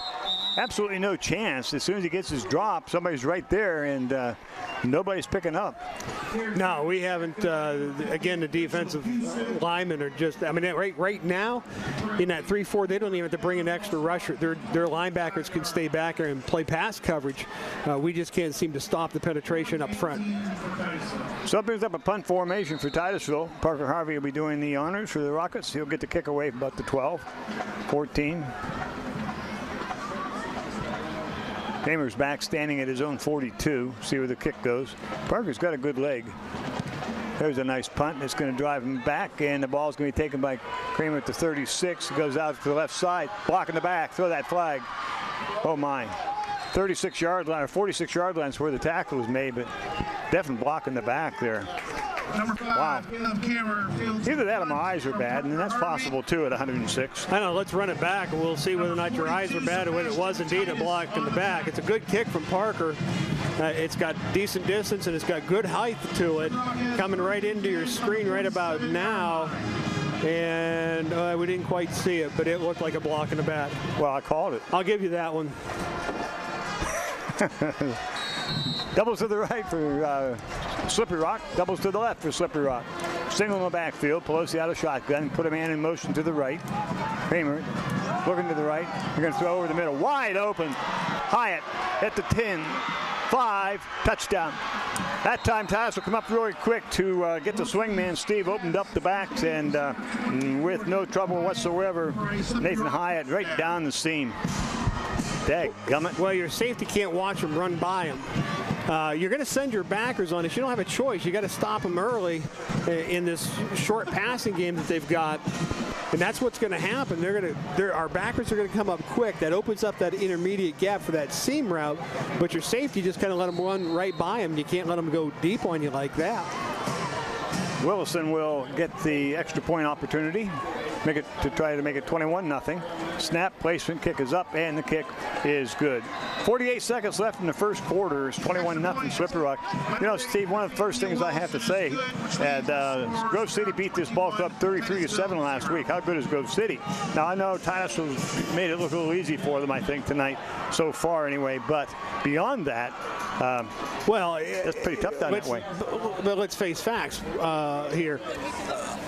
Slippery Rock has run a total of 1, 2, probably about 8 plays. 6, 7, 8, maybe 10 plays. Maybe. And they're probably averaging now 50 yards a play. Probably. They've got 3 touchdowns. And they're very efficient. Defensively, look what they're doing to us. So you're right. The question's valid. How good is Grove City? Yeah. They beat this team 33-7 last week. And we're making them look very, very really good. Right now, we're making them look better than they are because of the mistakes that we're making. But nonetheless, they are very, very efficient. Titusville will have Cortland and Palma. Let's see if they kick off at Palma again. Palma has run back 2 touchdowns, almost broke another one tonight. Most exciting play for Titusville so far. Wilson approaches. Good kick, and it's going to go to Palma. He'll take it at the 5. Out across the 10. 15, he's not going to get that far. They're going to knock him down at the 20. So good coverage that time by Slippery Rock. Palma brings it out to the 20, 15-yard return. First down, 10 Titusville.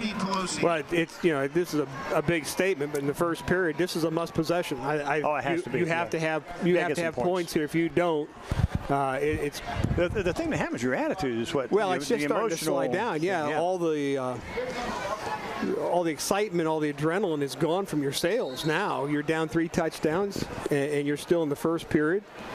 The only play you've had is a kick return. Your offense hasn't been able to do much, and quite frankly, they don't show much signs of life right now. Yeah, we'll see what Titusville can do. We'll send doubles to the right. Now we're going to go trips right, single to the left. Knapp at quarterback, going to go to shotgun. Look out for the blitz. Knapp looking to throw. Going to go down the right side. Ball's picked off at the 25. Hyatt, 10-5, touchdown, Slippery Rock. Pick 6 for Slippery Rock, and that is, I believe, Hyatt. Nathan Hyatt. Yeah, Nathan Hyatt with the interception. And this one, what they did to throw a little curve at the freshman quarterback, you watch this. They're only going to send 3 guys. That means they've got 8 sitting back there, and he just sat on the route. And Kerr threw the ball in there and got picked off. Obviously, things not going the way Titusville needed them to go here tonight. Extra point attempt coming up, 27-0, Slippery Rock. The only thing that has happened right now, Luke, that you predicted 2 weeks ago, the Rockets are winning. I also reiterated that this morning on the show, so I missed the show. I'm sorry. That's okay. 35 seconds left in the first quarter. I ripped on you a little bit this morning for not getting invited to your dinner on Saturday. You were invited. You invited everybody else in front of me.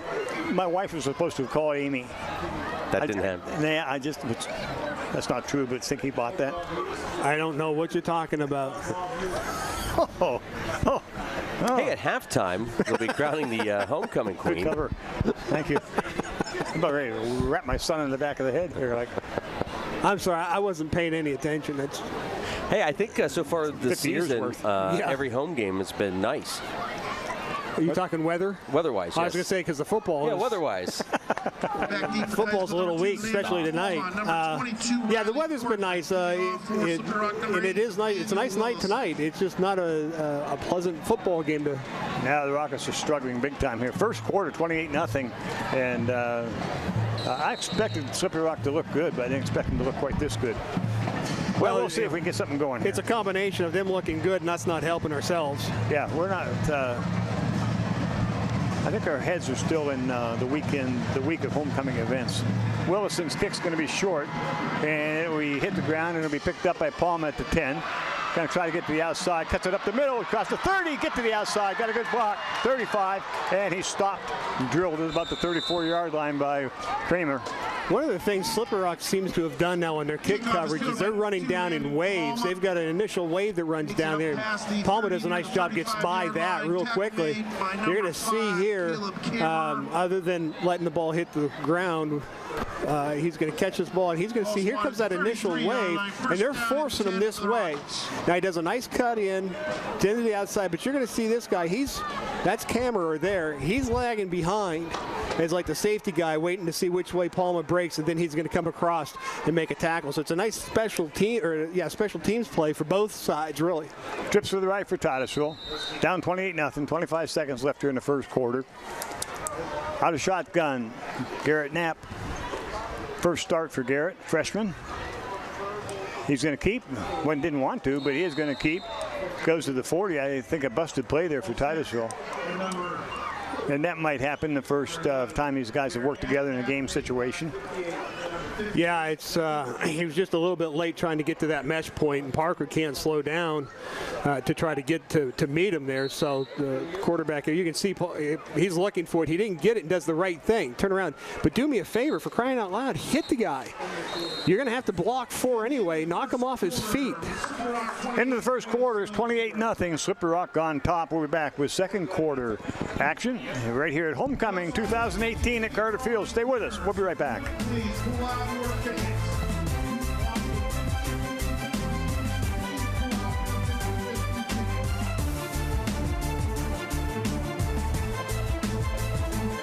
Oil Creek Plastics, the industry leader in polyethylene pipe, is proud to be a part of the Titusville community and a proud sponsor of Titusville High School athletics. Located off Route 27 in East Titusville, Oil Creek Plastics has been a vested part of the Titusville community for 28 years. At Oil Creek Plastics, we take pride in supporting our community and are thrilled to bring instant and slow motion replay to the stream's Titusville Rocket sports broadcasts. In Titusville and here to stay, Oil Creek Plastics. Best of luck to the Titusville Rockets.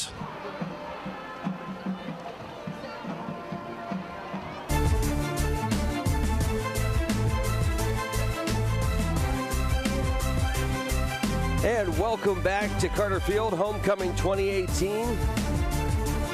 Rockets trail the Rockets 28-0 to start the second quarter of play.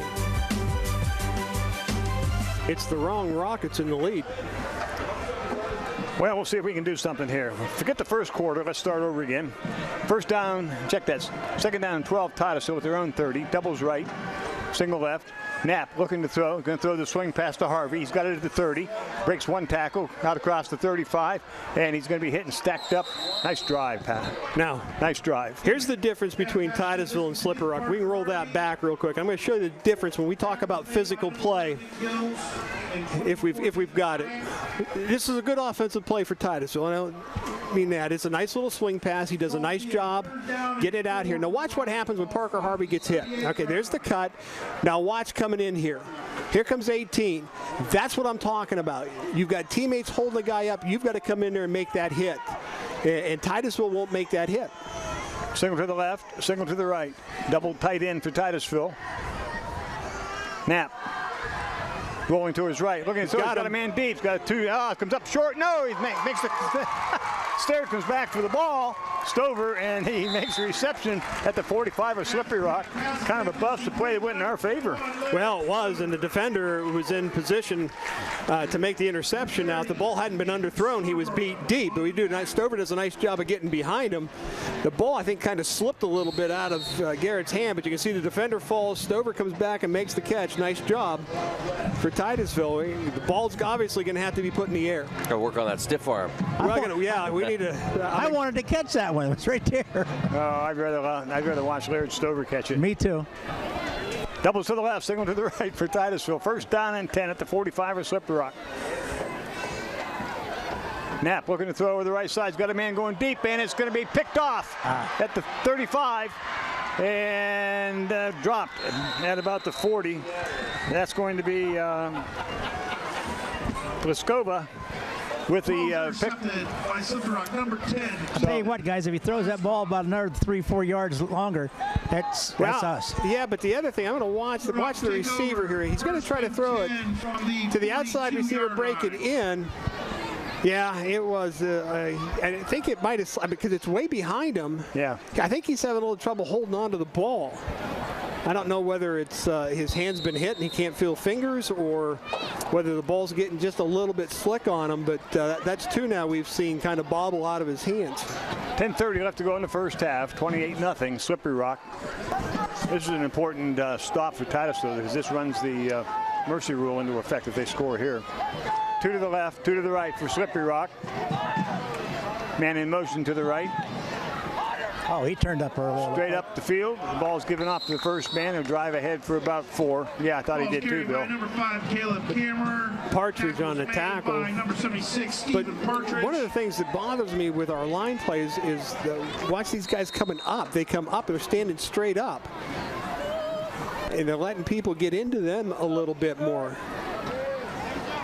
Again, Slippery Rock now will send 2 to the right. He's going to put a man in the wing left. Check that 2 to the left, and the man in the wing in the left. Tailback. Tailback gets the ball, drives straight ahead. Oh, Kammerer is out to his 50-yard line. I thought he was going to get a lot more than that. By number 5, Caleb Harvey now coming up from the safety position to make the tackle. Nicholson, the linebacker, had a shot at him earlier in the run, but just couldn't quite get there. You're going to see him come through right there. Just couldn't quite get into him, and Harvey has to come in and make the stop. Now we have the back split beside Pelosi. Shotgun. Gives it off the first. No, Pelosi's going to keep it straight ahead, 45, and he's tripped up. And that was Parker Harvey tripping him up, not until he gets the first down around the 42 of Titusville. Boy, it's a good thing he got enough of that shoelace to bring him down, because I think he might have been gone. He had a quick head of steam going through the line. It was a good read. That's a read play that the quarterback decided to keep, and it opened up nicely up in the middle for him. Double right for Slippery Rock, double left. Now they put a man in motion to the right. On the snap, quarterback keeps it out to the right side. He's across the 40, 35, 30, 25, 20. Knocked out of bounds somewhere down around the 15. Way too much yardage to the outside. Yeah, Jackson, and again, he's going to read this play too, and I think he's looking at our defensive end, and our defensive end comes crashing down on this play. Yeah, that's who he's reading, and he pulls it, and that is not his responsibility, I don't believe, and that's why he pulls it and takes it around the corner. Titusville's going to take a timeout. 8:58 left to go in the half. 28-0 Slippery Rock. So far, it's been all Slippery Rock as they're running right into our face right now. Well, they're doing anything they want, and it's just $50. And it's both sides of the ball. It's the problem. It would be one thing if their offense was really good, but their defense was questionable, and we were moving the ball on them. But that's not the case right now. Slippery Rock is just owning us. It's a very difficult thing to adjust to, because not only you try to make the adjustments, you try to mentally get back into it. And you got some young kids out there. You got a freshman quarterback. He's thrown 2 interceptions. One's a pick 6. And that has to affect him somewhat. You just got to keep encouraging him. But it's hard to get their head back into it at 28-0. Well, yeah, it is. You're also talking, as you say, a freshman. I mean, these are things he's going to learn, and in a couple years from now, we're going to see a pretty good quarterback. Well, and that's down the road. Yeah, that's entirely true. The problem is, right now you're down 28-0. It's not going to do anything for you now. It's growing pains, I understand that, but right now, Titusville just needs to, as a team, step up here. They've been smacked around pretty good. It's time to man up. Double left, double right for Slippery Rock. Vito Pelosi gives it off to the tailback, coming across the left side. Blockers out in front. Cuts it upfield. He's at the 10-5, and touchdown. We missed him at about the 12-yard line, and once we missed him there, he carried it right in for the TD from 15 yards out, 34-0. It's very simple. It's just right up front. They own everything. They own us up front. Good seal. A good seal block, bad angle, just nothing there. And there's no flow. So it's not just at the point of attack where they're being successful on the line of scrimmage. It's also that second tier, because we have no flow coming from the middle of the defense out to try to help. Kammerer on the score for Slippery Rock, and this extra point attempt by Willison. This young man has a pretty good leg. We watched him, as Luke mentioned, we watched him in the warm-ups. Kick is up, kick is good. No good. No good, I'm sorry. Let's look at the monitor here. He hooked it left. 8:51. There's left to go in a half. 34-0 Slippery Rock. That's a big.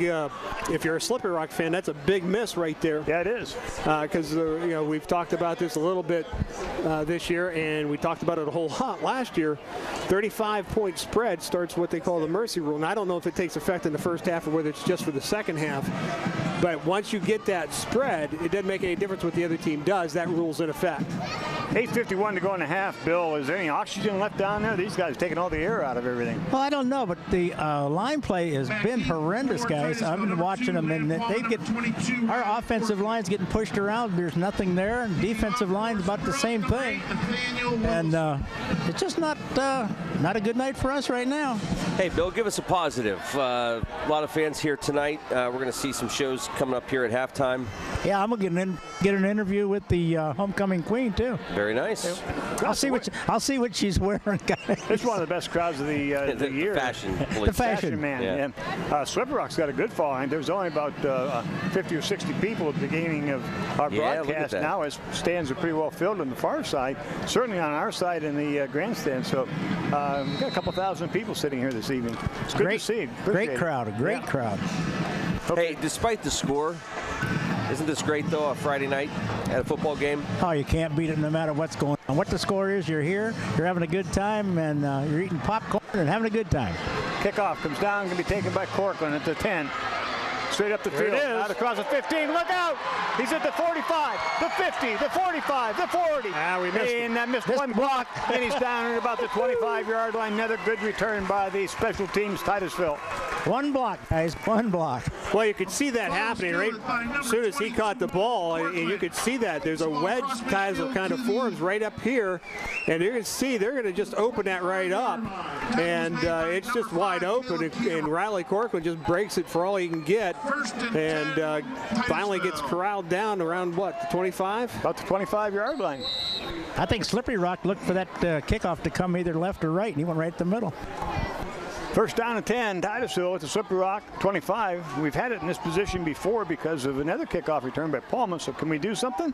We'll find out. Trips to the left. We check that. Trips to the right for Titusville. Out of the shotgun, Palma in motion to the left. And bad timing. Knapp pulls it down and runs it straight ahead. He'll pick up a few, but that play was broken. Yeah, that's a very tough play to run when you're. And we don't know what happened. A lot going on with Titusville's normal starting quarterback here, so you don't know what kind of a number of snaps he's had. But the snap was high at first. Hurts throws the timing off. He's going to fake and there's nobody there. That just was an ugly play, kind of indicative of what we've seen so far tonight out of the Titusville offense. We'll give them two in the play. Second down and 8 at the 23 of Slippery Rock. 8 minutes and 4 seconds. Clock running. Left in the first half. 34-0 Slippery Rock. Doubles right. Single left. And Slippery Rock's trying to show a little bit of a blitz. Slips in the mud. Pass over the middle. Got a man there. It's complete to Jackson down at the 5-yard line. That was a good ball that time by Mr. Garrett Knapp. That was a nice throw. Through the spot, and there it is. It's a good throw. I'm just kind of curious here. We're going to roll this back. Now we've got a man in the slot. That's LaRoque there. So that's the normal starting quarterback. And we got two guys in the same area, which typically you don't want to see. So I'm not too sure. Again, you've got a couple of guys that are playing different positions for Titusville. Single to the left for Titusville. Single to the right. Double tight end. Parker Harvey in a tailback. Garrett Knapp. That quarterback, Knapp, gives it off to Harvey. Harvey tries to go to the outside, and Slippery Rock just gang tackling. You know, going to have trouble with that play all night because they're really keying in on Parker. Well, and they can key, but we have got to do something up front. I mean, he barely gets the handoff. He doesn't give it a step, and he's got two guys on him, and then a third one coming in right after him. We've got to do something about what's happening up front. Well, Northcutt, who made the tackle, come in from the right to the left side of the defense, and Harvey ran the left side of our offense, so he had to come all the way across the line. Across the line, yeah.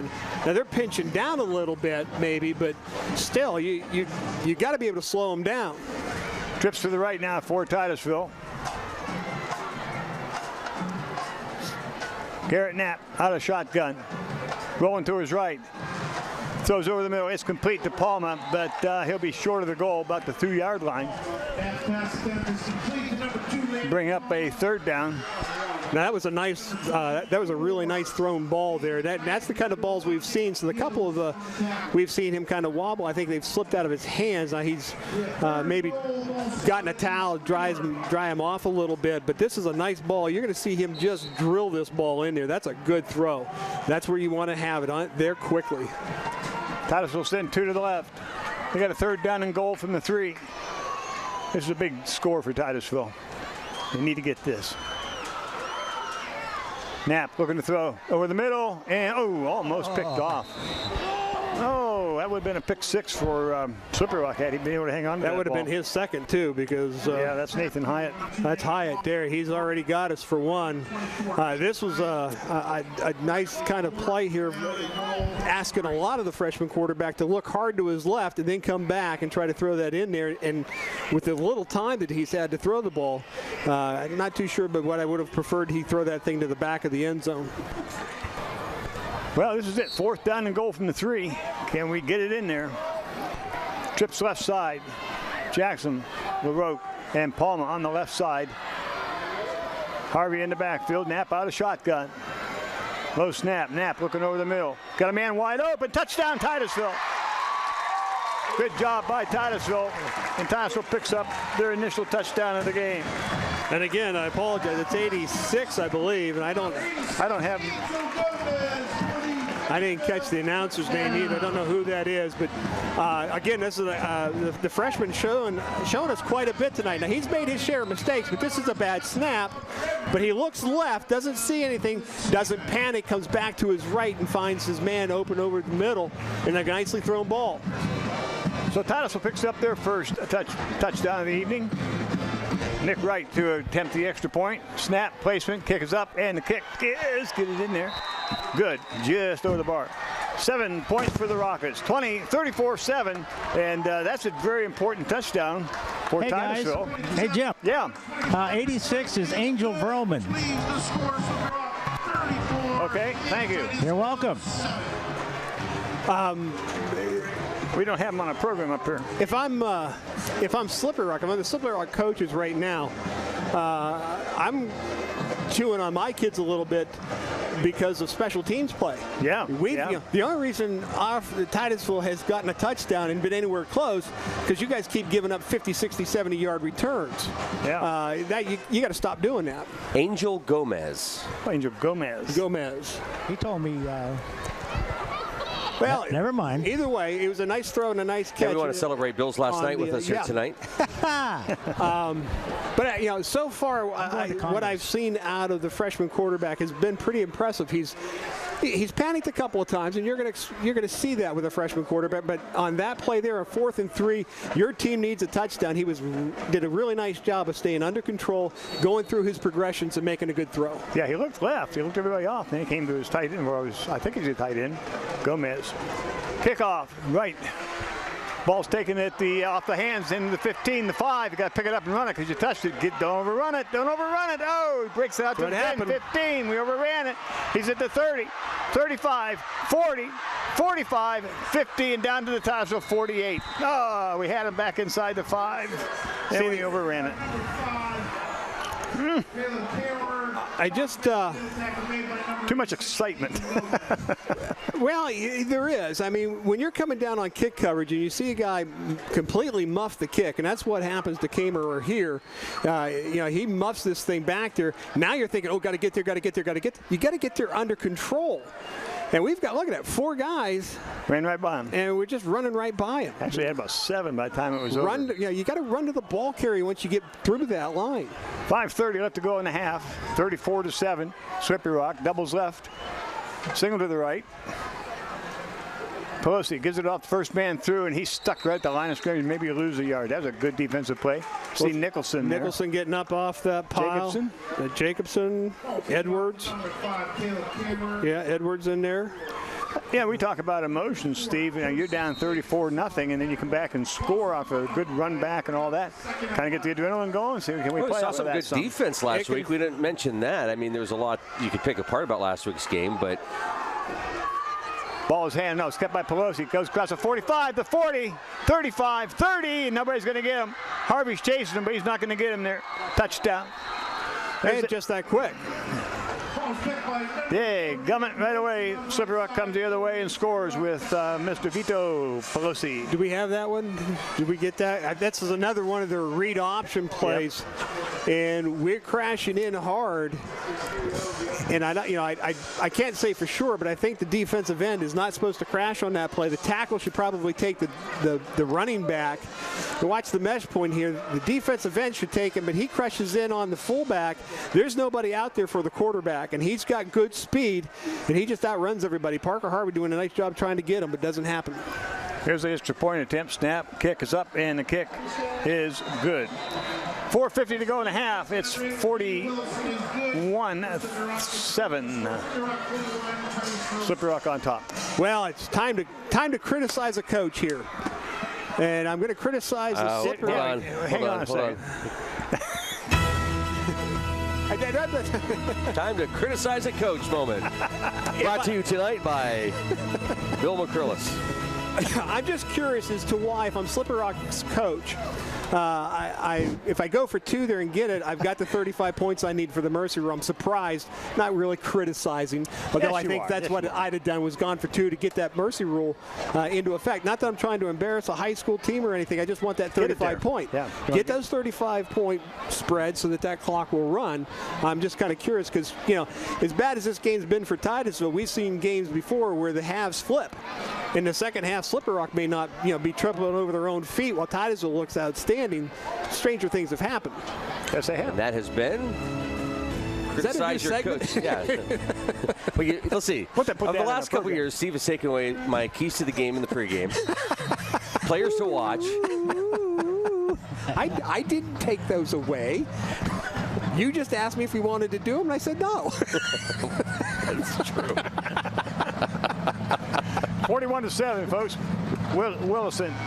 Kickoff's going to come down, and it's going to be taken by Palma. He takes it at the 10, 15, the 20, out to the outside, 30, 35, still on his feet, 40, and that's where he's going to be stopped. Let him drive. Takes 4 guys to bring him down. Again, now there's a 35-yard kick return for Titusville. Slippery Rock coaches are going to be happy. If anything after this game is going to be, we've got to figure out a way to cover kicks. Or that don't play Titusville again with Palma on the field. Well, yeah. Either one. Cortland ran one back there for 35, 40 yards. Yeah, we talk about overrunning plays. They did just the same thing. Yeah, tackling angles have been very poor. It's possible it's just high school football and that's what they do? No. Not going to buy that, huh? Time to criticize the announcer. Nobody's holding up for the big money, huh? No, I guess not. Trips to the right for Titusville. First down and 10 at their own 40. Ball's given off to Harvey. Drives ahead. Check that. I believe it's Nicholson. No, I think that's Parker. Is that Parker? I think so. Yeah, that was a good run. Yeah, well, that's 3, but it's a good run. That's what you got to do, though, because again, when you start getting hit, behind the line of scrimmage or at the very least at the line of scrimmage, it's hard to get ground. It's hard to get things going. Look at this. And then the linebackers are filling very quickly. So it's going to be tough sledding inside the tackles. Call it second down and 8, gain of 2. That's 42 of Titusville. 3 to the right for Titusville. Jackson wide. And we'll have Corcoran and Palma in the slot right. Ball's in the middle of the field for the Rockets. Good snap. Going to his right. Getting a little protection. Throws it over the middle, and it is complete. Incomplete, I think. Looked at the ball, yeah, incomplete. Trying to get to Palma, but it was only going to be a 2-yard gain, if that. For Vito Pelosi. Bring up a 3rd and 8. 3rd down and 8 now for Titusville. Interesting game if you just joined us. 41-7. Interesting in the context of how quickly Slippery Rock scored on us. 2 plays, 14-0. Pick 6. Both of them about 70 yards, if I'm not mistaken. Yep. Titusville will send one to the left, doubles to the right. Single in the backfield. Knapp out of shotgun. Looking straight to throw, looking over the middle, still looking. He's got a man on the right side. Oh, he didn't see it. Oh, there's a flag. That'll come quick. That'll bring it quick. Yeah, that was a crazy play. And the Slippery Rock coaches will not be happy about that. I can see one at the end that's jumped up and down a little bit. He is really not happy. The pass was intended for Harvey. You can see it here in the replay. And I don't think Parker saw this because he's not even looking. And then that's the cheap shot. That is a cheap shot. That's what it is. He had plenty of time not to. Oh, he had all kinds of time not to hit him. And that's the kind of plays that, you just don't need to make. 15 yards in the yellow card, and we're underway here. One more, and he'll be ejected from the, that's right, 2 yellow cards and you're gone. Yeah. That brings out the red. You get one yellow card, and then you come out the red card. So. 2 reds and you're gone. First and 10, ball spot at the 41-yard line. What's that, Old Maid? I don't have any idea what we're talking about, Bill. Go fish. Go fish. On the pitch. First down and 10, Titusville with the 40, 15-yard penalty against Slippery Rock for that unnecessary hit. Jackson wide right, Corcoran in the slot right, Palmer wide left. Knapp rolling right, throws over the middle to Palmer. Pass is complete. He's hit immediately at about 36. That's a good throw by Garrett. He's coming a little bit to his right, stops and plants and throws back to his left. Impressed so far with his arm. He does have some zip on the ball. Well, I'm impressed with his control of the game, the way he's handling himself out there. Yeah, he's done a nice job. It's not too big for him. No, not at all. And of course, we're speaking of Garrett Knapp, who's starting his first game, a freshman for Titusville. Titusville will send Palmer wide to the left. Now we go back to a double tight end set. Blair Stover wide right. Knapp rolling to his right, looking to throw, pulls it down. He's going to get stopped. Nobody open. Nope, nobody there, Bill. He looked all over the place. And, we're going to have to teach him how to throw it to you. No, thank you. When in doubt, throw to Bill. Third down and 10 for the Rockets. Opportunity here. Just he's got a chance to pervade the field. Right there, you've got maybe Corcoran coming across, but by that time he's just once that pocket collapses. Once the pocket starts to collapse, you start looking more for your own exit. Knapp is a 5'10" freshman. Jackson wide right. Slot right is Corcoran. Palmer wide left. Pass comes up close. He's trying to go to Corcoran at about the 33. It goes incomplete. Brings up a 4th down and 10. Now that one there I'm going to put on the snap. That snap is low. You don't think about it much, but it's hard to sit there and think about, I got to catch this snap first before I do anything. And if it's not where you're expecting it, it's hard to do. And I don't think he ever got a grip on the football. That was a really bad snap, though. Yeah, it was. Didn't give much of a chance. 4th down and 10. Ball's at the 41 of Slippery Rock. Titusville is going to go for it with 2:06 left to go in the first half. Doubles right, single left.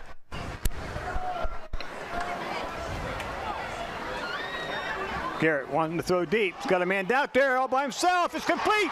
Stover. He's going to walk it in. Touchdown, Titusville. That was a good ball. There's a penalty flag down, roughing the pass through the boot. That'll go on the kickoff if that's what indeed it is. I'd really, playing coach here for Slippery Rock again. I don't know if that was roughing the passer or not, but defensive back, what are you doing? Yeah, that was a bad play defensively. Why did you stop running? You just cannot stop running. You've got to be with your guy. He was there. Then just quit running with him. Oil Creek Plastics bringing you the slow motion instant replay for us this season. Now you know why I said he should have gone for 2. Titusville's right will get ready to kick the extra point. I'll tell you, snap, placement, kick is up, and he pulls it to the left. No good. No good. 1:58 to go in the half, 41-13. But one of the things I got to say, we've been kind of hard on Titusville, and rightfully so in some spots. But we talk about the emotion and getting down 41 and so on and so forth. Coming back and scoring 2 here in the second quarter. There's no quit. They're coming back on them, playing well. Well, they're trying. Yeah, they're still fighting offensively. I'm just defensively. We cannot. Well, and it's not. I don't think that we can't stop him. I think what's happened with Titusville defensively now is it's in an almost free-for-all type of mentality where everybody wants to try to make a play, and now it's leading to mistakes. And Slippery Rock is a good football team that'll make you pay when you make those mistakes. Here you're looking at a couple of the touchdown passes here by Knapp, and again the corner just stopped running with him. I don't know why, whether he misjudged the throw or I think what? I think he thought he had an interception. Yeah, it looked like he thought he had it, and as Steve said, I think he just misjudged it. But that's got to pick things up down there in the sideline a bit, Bill. Oh yeah, they're jumping and screaming on here now. 1:58 to go in the half. I mean, if you keep them from scoring, you get a whole second half here to. We get the ball. We get the ball. And at this point, even because this is a non-region game, so a loss here is not going to cripple you if you're Titusville. That's okay. And a 15-yard penalty here. Being marked off, but losing, getting beat the way you've been getting beat is the problem I have. You've got to be able to step up here. There is some fight in Titusville. You've got your second touchdown, but you have not yet stopped this offense. You got to stop it. You got to get a stop here, just to be able to say we can stop them. Just make a statement. Make a statement here, and then you get the ball in the second half. Nick Wright set to kick off. It'll be from the 45 of Slippery Rock on the penalty, and it'll go into the end zone. No, it's taken at the goal line. Bringing the ball out, comes across the 15, and they're going to be hit and stopped at about the 17. So good coverage that time by the Titusville special teams, and we'll see now if we can stop them, Steve, with 1:51 to go in the half. Well, and you'd like to say that they're more than likely going to keep this on the ground, but I don't know that that's the case. I think this ball will be in the air, so your secondary has to be smart, and we've got to try to get our front four guys to get some penetration, make some plays here. So first down and 10 for Slippery Rock at their own 13-yard line. They're leading 41-13. Doubles to the left, single to the right for the Rock. Pelosi keeps the ball. He's out across the 30. Look out, 35. And brought down right about the 35. And he's still running, and Parker Harvey's saying, don't go hold on to him. He says he wasn't down. He may not have been. He may not have been. And Parker did a nice job. I guess I'll keep a hold of you here until we're sure. Yeah. Corcoran here, see how we're reaching. Yeah, he's down. Yeah. I think his butt touched. As they rolled him over, I think he touched the ground. Make any difference? They call it first down and 10 at their own 35. Isn't that what he said? One butt equals two knees? Ball's getting off the tailback, going to the right side. He's out across the 40, 45, 50, and he's brought down at the Titusville 42, gain of about 20. Well, we've said it so far all game. There's no difference here. They just own us up front. Right now, their offensive line is just controlling this ball game. They're getting outside too easy on us. Well, they're hooking the ends. They've got control of the line of scrimmage. They can open a hole just about anywhere right now. Backs are split. Pelosi gives it off the tailback. Kramer, oh, look out. 35, 30, 25, 20, 15, and 10. Touchdown, I believe. I ran out of viewing sight. It is touchdown, Slippery Rock. Off the left side and unable to stop him, and Kramer rams it into the end zone for the touchdown. Shuma Bahaya. 106 in the first half.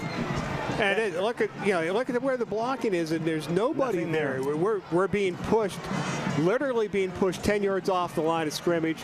That was a pretty weak effort there for a tackle there by Mr. Jackson. You got to do what you can do to get him off the ground. You can't let him just push you off.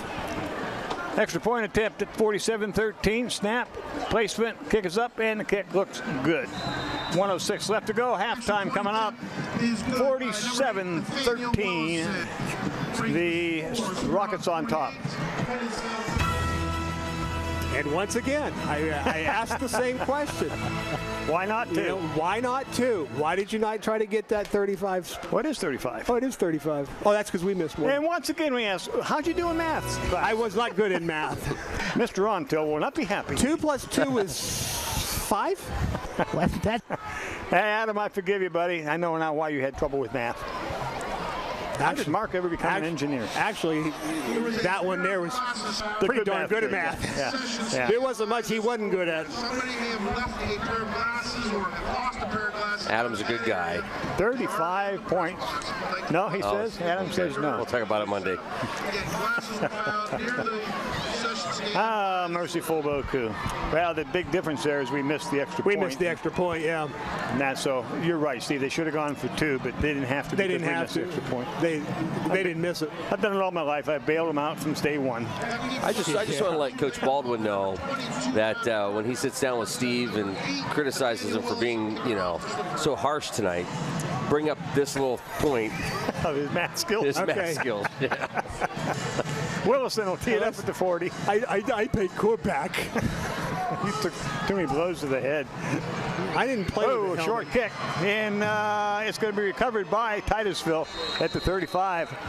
They were not going to give it to either one of our back men. They cut it up short. So we'll give it to you at the 35, but you're not running it back. Well, and that's the thing. Good call. Yeah, I would too. I wouldn't want it. I can't cover kickoffs, and apparently they can't. But the effect is pretty much the same. Yeah. We're going to get good field position out of it, but we just have to do something. I haven't any idea, but it'd be an interesting stat. Well, we know. This game has gotten away from everybody here. You lead with your chin, you take the punch. That's right. Did Grove City score their 33? How many of them on kick return, or how good a field position did they have on their special teams? Yeah. First down and 10, Titusville. 35-yard line of the Titusville Rockets.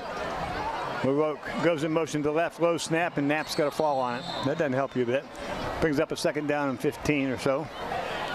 Is it getting slick out there, Bill? No, I don't think so at all. The good snap like they're supposed to. I don't know if he's worried about the guy over top of him or not. Yeah, it's very possible. Well, it is a little different feeling for the center when you're used to playing the 4-man front, and now you got a 3-man, which means that their nose tackle sits right across the top of your center. But still, we got to make those snaps. Doubles to the right, single to the left for Titusville. 29 seconds left in the half. Garrett looking to throw, still looking. Oh, he's pressured and he's going to go down. Thrown down for a loss back at the 20. Time to take a knee. 29 seconds, clock running. 48-13. And Titusville may not run another play. They haven't put the ball, they haven't marked the ball. They will not be running another play. I was looking at our clock here. Yeah, there's got to be some glitch. And that's the sensor's delay time. That's what it is. Into the first half here at Titusville High School homecoming, 48-13. Slippery Rock on top of our Titusville Rockets. We'll be back with homecoming halftime right after this.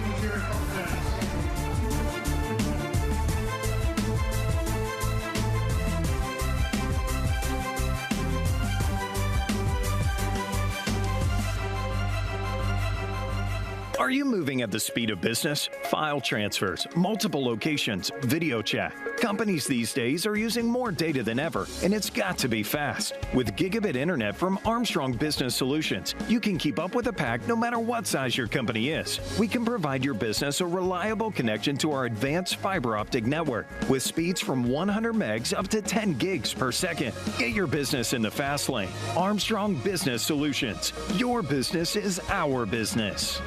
Community Connect Federal Credit Union is a not-for-profit, member-owned financial institution, and becoming a member is pretty easy. Stop in, call, or visit our website at communityconnectfcu.com and click Join to get started. Ask about our money market accounts, low-interest loans on new and used vehicles, or start saving for the holidays with a Christmas Club account. Visit us today to get started.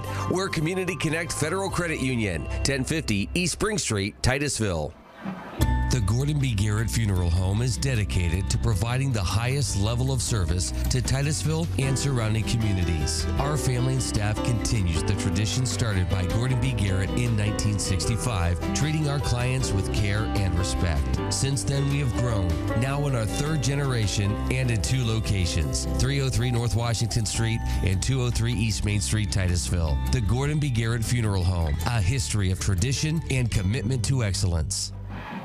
Interstate Pipe and Supply is proud to announce their celebration of 50 years in business. Holding true to their motto, service means business, they offer a full knowledgeable staff, full fleet of trucks, and large product offering. They are not just a plumbing location, but a one-stop shop assisting homeowners and contractors quickly and efficiently. They have been a primary pipe supplier in Titusville for 40-plus years. Good luck to the Titusville Rockets this year, and thank you for making Interstate Titusville's premier pipe supplier. And welcome back. This is the Anderson Physical Therapy, Clifford's Carpets and Waterbeds halftime show here at Carter Field. They are getting set up for the crowning of your homecoming queen. Carter Field is packed tonight. Jim, you mentioned the stands even from the visitors' side. A lot of folks here tonight. Yeah, there really are a lot of folks. You know, I was looking too. We talk about tradition and tradition. Yeah, look up at the rail up on top. Wow. No, don't go there. Don't wind them up. If I were a rich man. Yeah. Let's join in with the assembly and the wearing of brown and gold. In addition, the 2018 homecoming honoree was announced. This year's honoree is a lifelong resident of Titusville and alumni of Titusville High School. After graduating in 1985, he attended IUP and graduated from there in 1992 with a BA in Graphic Arts and then receiving his teaching certification from Edinburgh University. He has always been involved in events and activities at THS. Whether it was a student or now as a faculty member, he has helped build many floats, set up many proms, and is actively involved with the art club and art department of the high school. He is a leader and innovator at THS. In 2000, he married his wife Julie in Edinburgh, Scotland, and they have 2 children, Emma and Ian. During his free time, you will find him spending time with his family, traveling, landscaping, gardening, caring for his bonsai trees, or behind a potter's wheel.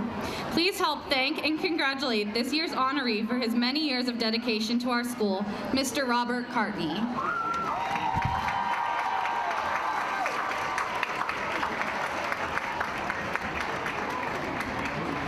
The members of our senior class have selected 6 young ladies as the 2018 homecoming court. Tonight, Hunter Thompson escorts Sierra Baker, daughter of Sylvester and Shannon Baker.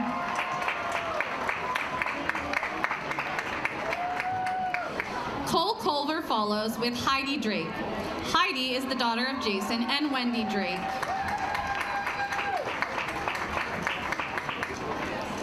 Our third escort, Mason Nickel, brings Kate Proper to the stand. Kate is the daughter of Dan and Shelley Proper. Lance Moore brings Miss Paxton Reed to the stand. Paxton is the daughter of James and Lee Reed.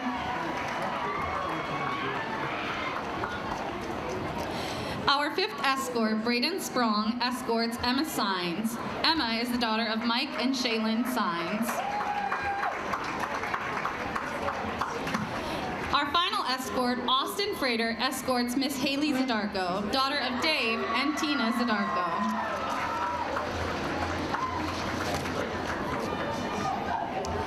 The 4 senior high classes have worked hard over the past 2 weeks to complete floats for this year's homecoming parade. The seniors selected Hawaii. Representing them is Gavin Lose. The junior class chose Jungle Safari. Representing them is Braylon Eldred. The sophomore class selected Paris as their theme, with Adeline Hartshorn as their representative. Last but not least, the freshman class, represented by Sarah Cole, chose Hollywood. The Spirit Week totals, along with points awarded in Penny Wars and the float competition, will be added, and the class with the most points will receive the Spirit Week blanket. The senior high principal is Mr. Phil Knapp, and Principal Crystal Gates will present the blanket.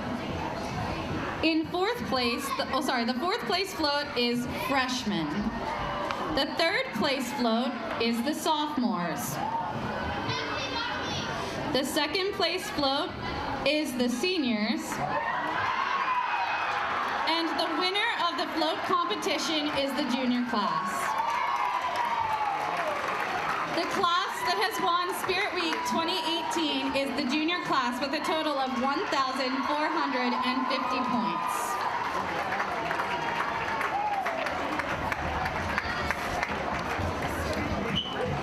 Ladies and gentlemen, please turn your attention to the field for the moment everyone has been waiting. It is time to announce our 2018 Titusville Homecoming Queen. At this time, we would like to introduce our former queen, Miss Rachel Fry, escorted by Bryce Preston.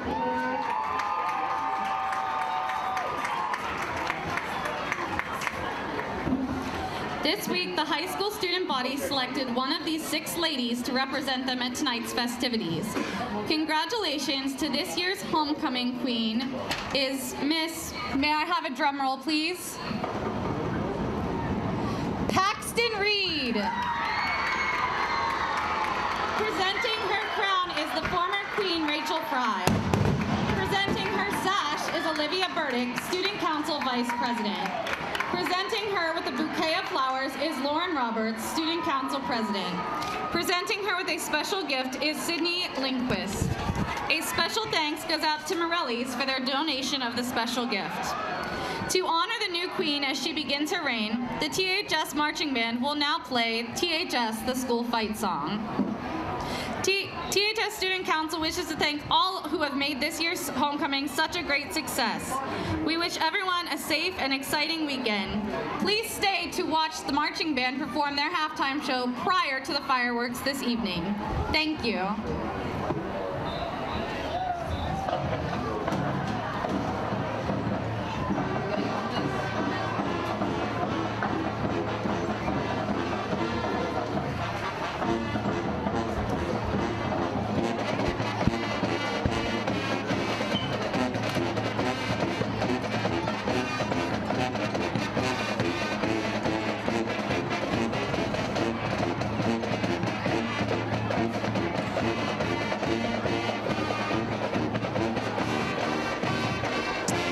There's your 2018 homecoming queen. Bill McCrillis is down on the field on the wireless mic. Hey guys, I got Paxton right with me. Paxton, what's it feel like? Crazy. Really crazy. On a night like tonight, homecoming, we don't care what the score is, do we? No, definitely not. But they better kick some butt, so. Okay, and I don't know. It's a beautiful night. You are gorgeous. Hey, Bill, ask her what her future plans are. Okay, what's your future plans? To get my RN and working in NICU. Okay, and going to school? Yeah, 2 years at Clarion. All right. Well, hey, thank you very much, and congratulations. Thank you. All right, guys, there you go. There's Paxton. Thank you, Bill. Bill McCrillis on the wireless mic, brought to you by the Titusville Dairy Products Company and by Farmhouse Barbecue. Oh, Amy, get those twirlers. I love the fire. This is what I look forward to at homecoming. Look at the flames there. I'm not getting an interview. Bill, I think you should. We'll try it. This is the Anderson Physical Therapy, Clifford's Carpets and Waterbeds halftime show. Our coverage will continue from Carter Field right after this.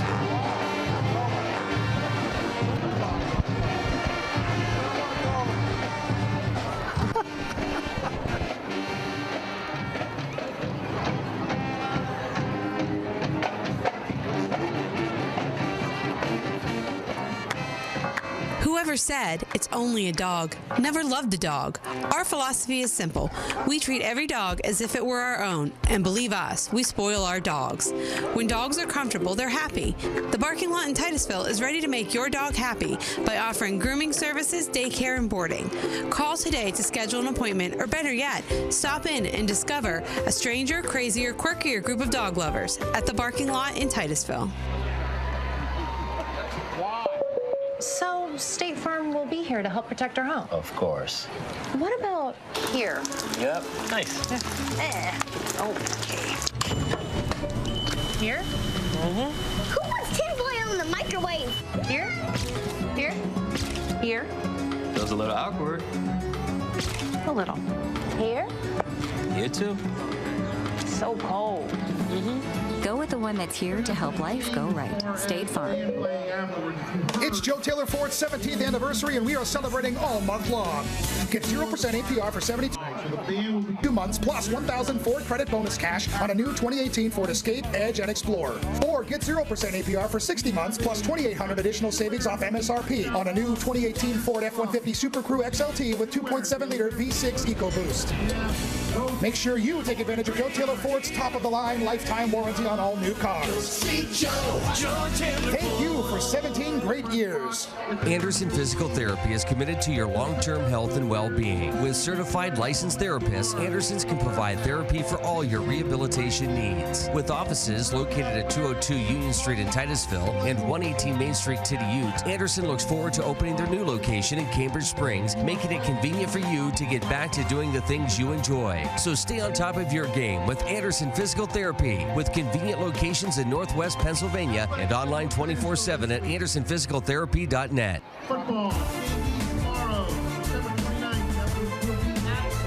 And welcome back to the Anderson Physical Therapy, Clifford's Carpets and Waterbeds.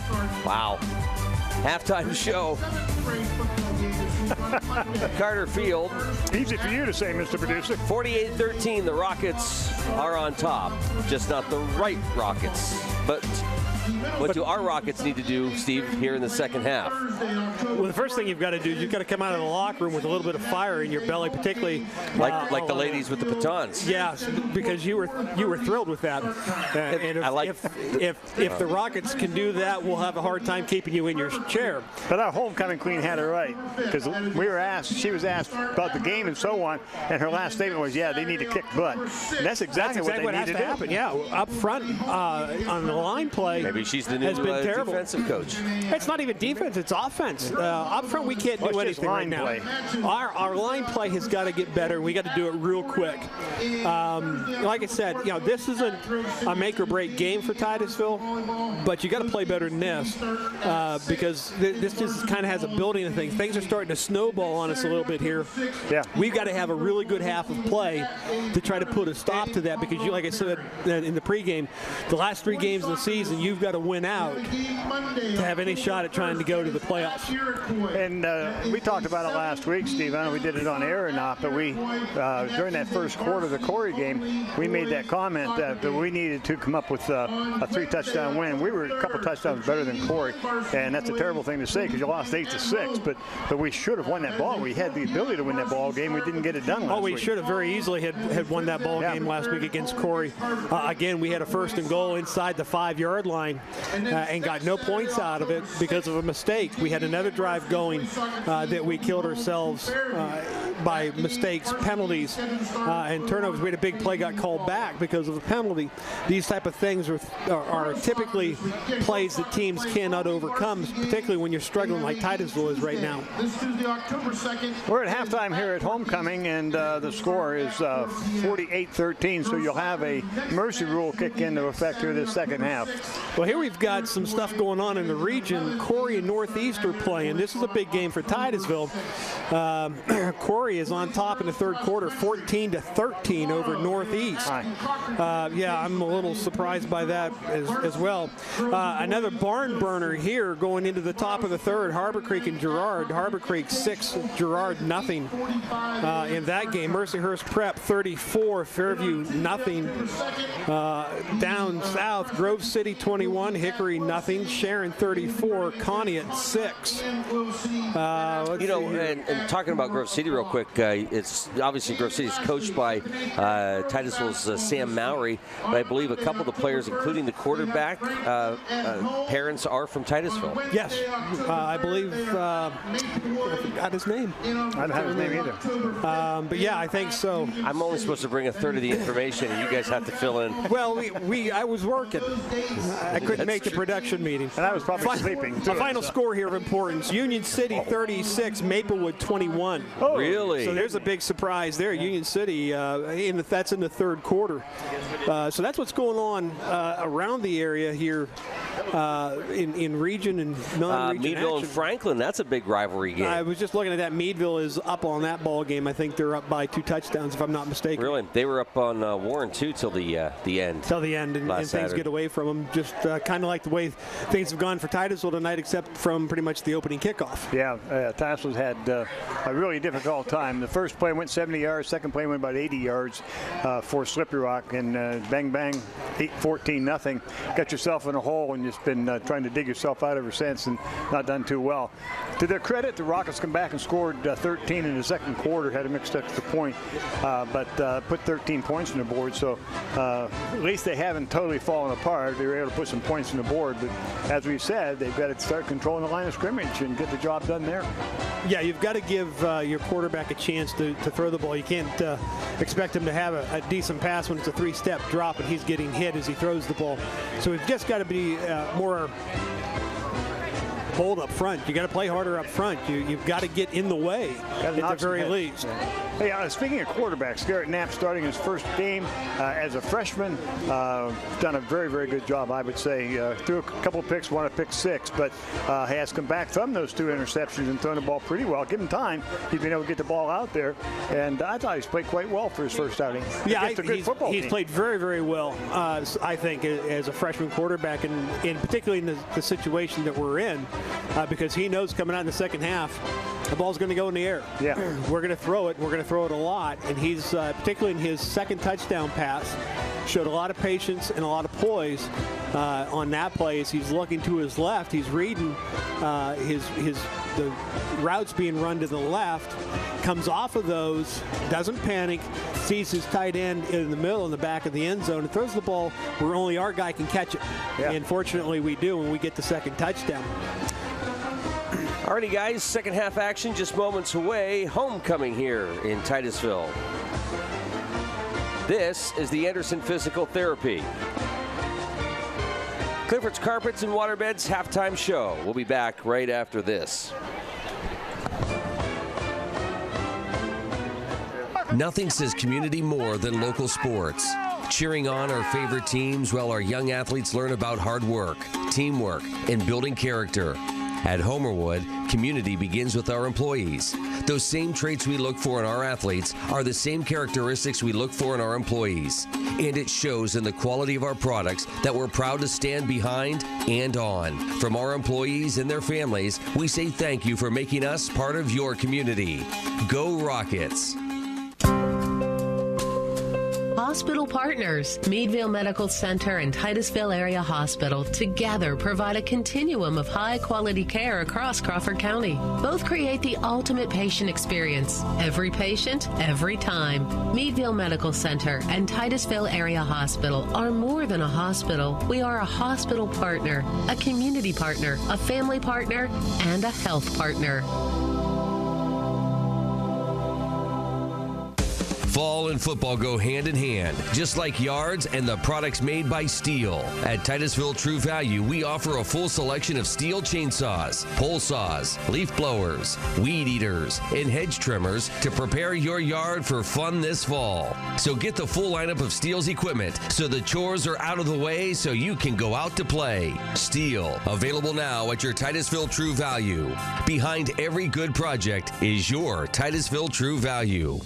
Anderson Physical Therapy is committed to your long-term health and well-being. With certified licensed therapists, Anderson's can provide therapy for all your rehabilitation needs. With offices located at 202 Union Street in Titusville and 118 Main Street, Tityute, Anderson looks forward to opening their new location in Cambridge Springs, making it convenient for you to get back to doing the things you enjoy. So stay on top of your game with Anderson Physical Therapy, with convenient locations in Northwest Pennsylvania and online 24/7 at andersonphysicaltherapy.net.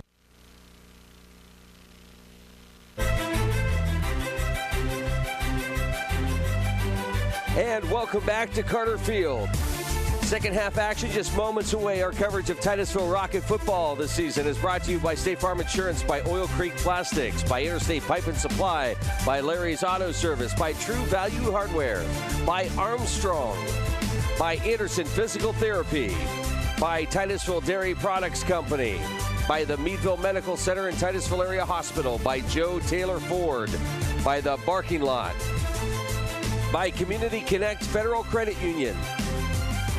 By the Gordon B. Garrett Funeral Home. By Homerwood. By Clifford's Carpets and Waterbeds. By Vanderhoof Heating and Air Conditioning. By Family Video. And by Corky's Pizza and Subs. And just a reminder, after the game, we'll bring you the Corky's Pizza Family Video Player of the Game. Well, Titusville has been able to put 13 points on the board, and we'll look at those touchdowns from that first half. And that's the one we were talking about earlier, where he's looking to his left, comes off those receivers and finds his tight end in the right. Here's the one where we think bad play by the quarterback. He's in position but kind of stops running. I don't know whether he misjudges it. I don't know when exactly he quit running, but we took advantage of it. We took advantage of it, yeah. It's a nicely thrown ball by Knapp, and Laird Stover walks into the end zone. So that's the 2 touchdowns for Titusville. That was a nice catch by Gomez in that touchdown pass. Yes, it was. A little bit high, but he got his hands up and caught it. So, Bill, what are you seeing down there? Number one, though, it's cooled off a little bit. I don't think it's wet. I've been watching Garrett as he handles the ball to throw it. It looks like he's trying to set it in his hand or something. And I don't know whether it's so slippery or not, Bill. It just appears to me like he's having just a little bit of trouble getting the grip on it that he wants to throw it. Well, it's getting a little damp down here. This grass is getting wet. I'll tell you, if you give him time to throw, I think he's going to be one heck of a thrower. Could that have affected some of those snaps? Yep, just a couple of snaps were really bad, but he's got a nice arm on him, and if you just give him a little time, throw to a spot, maybe that's going to work. Well, he has shown us the ability to balance our offense a little bit compared to what we've been doing in the past. We, of course, as Coach said to you in your interview, we're going to open up a little bit more tonight. So by game plan, we were going to throw the ball more tonight than we have in the past. But he was going to do that. I think he's thrown it way more than he wanted to. I moved out for you. because of the score. Yeah. It's forced his hand a little bit to put the ball in the air more than he wanted to. But the other side of that, too, though, is that's the only way the Rockets have moved the ball consistently tonight is through the air. Well, when you start out your season and just Parker Harvey, 25 times, 30 times a game, and you're scouting us after 4 games, you say, well, stop Harvey and make him throw the ball. Yeah, make him throw the ball. Yeah. And that's what's been happening. Yeah, and that's exactly where they've been able to handle us here. So we'll have to see what Titusville can come out with here in the second half. We do get the kick. We kicked off to Slippery Rock to start the game because we deferred, and now Titusville will have the opportunity to get back into the offensive scheme of things, and we'll see if the coaching staff has been able to do a little bit of changing around on some things to see whether or not we can get this game going in a little different direction here in the third quarter by receiving it. Hey, guys. Yeah, Bill. We noticed towards the end of that first half, we had 2 quarterbacks, kids that played quarterback in the same backfield. Could that mean something later on or not? I don't think so. I think Boaz has always been a pretty good receiver, and I think with Knapp there, I don't anticipate. We don't appear to be a team playing trick plays. It's possible, but I don't think. I think LaRoque. I mean, yeah, it's a possibility. I think, but we've got to remember LaRoque played that slot receiver position last year, right? And so that's not an unusual spot to find him.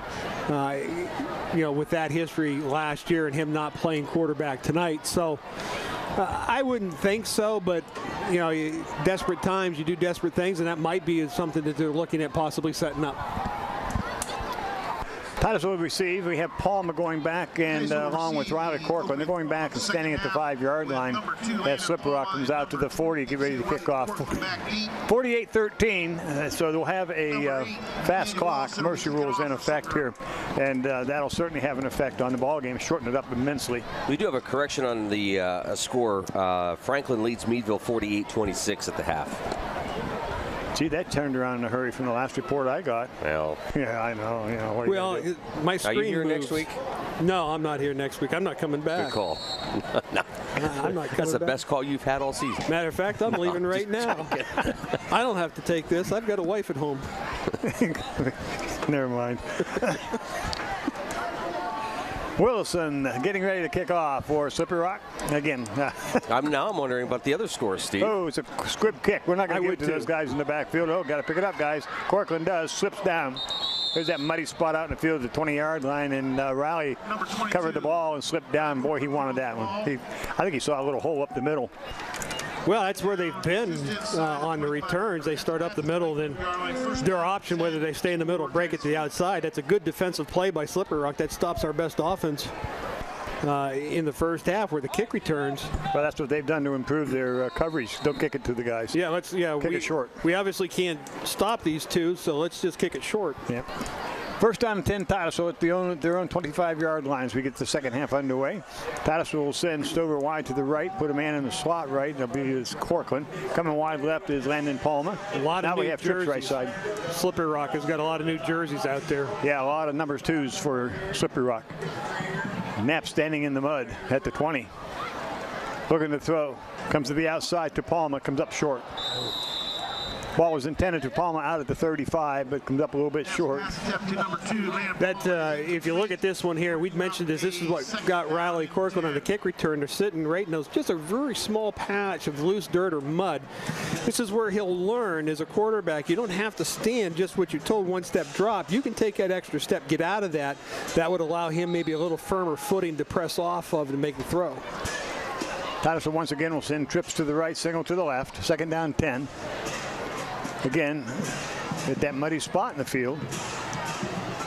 Knapp looks to his right side, throws down the right, and overthrows his receiver. It was intended for Riley Corcoran, I believe, at the 30. Brings up a third down and 10. Do you have a check down list, Steve, that you did when you went out before a game? Actually, we did. We like to get to a football game, away football game early enough so that we could walk the field. Because every field does have a little nuance to it. There's, and every once in a while you'll find like a hole that you got to kind of remember. You'll see the mud spots where it's at, and yeah, it does make a difference. I always like to get a feel for what I'm going to be playing on. Stover comes wide to the left. Corcoran in the slot left. Palmer goes wide right. Third down and 10, Titusville at their own 25. Knapp looking to the right. He's got a man down the deep side. It goes to Palma. Palma's got across the 35. Knocked out of bounds about the 39. So good third down play. Titusville picks up the first down. Picks up about 13. Does a nice job of stepping into this throw. He's this is probably a lot of passes that this young man's thrown in a football game, particularly his first one. But he does a nice job handling the snap, throws the thing out there, and lets Palma make a play after the catch. So good play there by the Titusville offense. First down and 10, Titusville. They have the ball now out at their own 37. 9:40 left to go, third quarter just underway. 48-13, Slippery Rock on top. Doubles right for Titusville, single left. Ball's given up to the first man through Harvey. He drives across to the 40. Pick up about 4 on the play. Harvey carries the ball up to the 40-yard line. Tackle made there by number 6. Knapp's just a solid athlete to begin with. He's not only fun to watch here in football, but he's also a very good baseball player. He's also a good wrestler. Are you talking about Harvey? No. Oh, I'm sorry. Knapp. I'm sorry. I don't pay much attention to you when I'm up here, but I'll try to be a little better at it. I'll go back. Last week I didn't get to see you guys, so this is a thrill for me to be back with you. I was in the room all by myself. That's true. Well, if you would behave yourself, we'd let you out in public more. Doubles to the left, singles to the right. Garrett Knapp looking to throw. Big rush and tries to go again on the crossbuck, but over the head of Palma. And these are things that Titusville's going to be working on, but you're going to see here on the right side of the Slippery Rock line, their outside backer, number 60, he's coming right through there untouched. That's one where I think you're going to want your running back going out into a route. You've got to chip him a little bit before you release to try to slow him down. Oil Creek Plastics bringing you the instant replay tonight and every night this football season. Appreciate that. Single to the right, single to the left, double tight end for Titusville. Harvey in the backfield. Garrett Knapp out of shotgun. Looking at a blitz. Look at high throw. It comes to the inside, and it's going to be almost intercepted. And we got a Titusville man down. Took a nasty hit. Perfectly legal play. But got a shot in the midsection. So Titusville will take a injury timeout. 8 minutes to go, third quarter. Yeah, the snap's a little bit high on here, and he doesn't really get it. And again, his pressure, so that ball gets lofted up, and I think he just got landed on more than anything else. On there, didn't get a number, but again, we're same scenario different half, same scenario. The pressure up front is just becoming a huge problem again for Titusville. Well, we'll find out real quick if this freshman gets gun shy, and it doesn't appear that he is because he's been rushed an awful lot here this evening. Well, we don't keep track of those stats up here, but he's had to hustle it around pretty good out there. No, and unfortunately. What stats do we keep track of? Time on the clock. We've got 8 minutes to go. I keep sometimes that's not even. I have sometimes that's sometimes that's off a little bit. They're all up there, Jim. Yeah. I got that stat, and that is for Titusville coming out. That is Gavin Bush. That is either 28 or 26. That's what I'm. 28, I believe. 28. Hunter Titus. Yeah. Titus is a sophomore. Again, Titus will also mixing in some number 2s in their lineup as they try to get some varsity playing experience to some kids that normally don't play a lot. I see Sebastian Titus out there and out for Titusville also. So Titusville will now have a 4th down and 7 as they will not kick the ball away. It appears as though coach wants to go for it. We're going to send Stover wide to the right. We're going to put Cork now in at tight end on the right side. Palmer wide left. Parker Harvey in the backfield. Garrett Knapp looking to throw over the middle. Pass is intercepted at the 45 and brought down inside the 35 to about the 33-yard line. Knapp's pass attempt is intercepted by number 14, Ethan Sarver.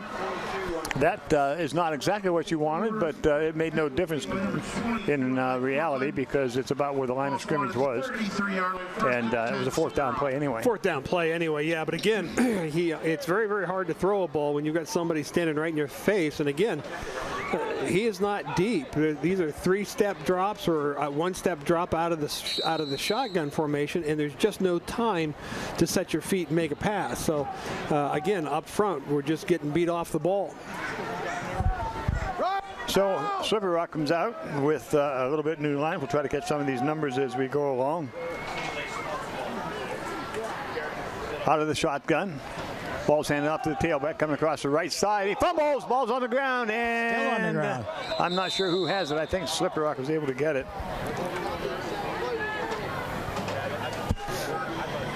We'll look and see as they umpile. Hey, Parker! John Thompson, I think, was the Slippery Rock player that fell on the ball. Scarborough with the carry. Ball fumbled and recovered. And now have Earl Brendan in at quarterback for Slippery Rock. He also is a freshman. 2nd and 6. Backs are split. Snap. Ball's given off the tailback, coming across the right side. A little pursuit by Titusville, and there's going to be a loss in the play. Jacob Thompson. Made by number 54, Joseph Jacobson. So it's a 3rd down and about 8. Bring up a 3rd down and 9. The ball is at the Titusville 32-yard line. Quickly, they'll send Slippery Rock sends trips to the left, single to the right. Brendan out of the shotgun.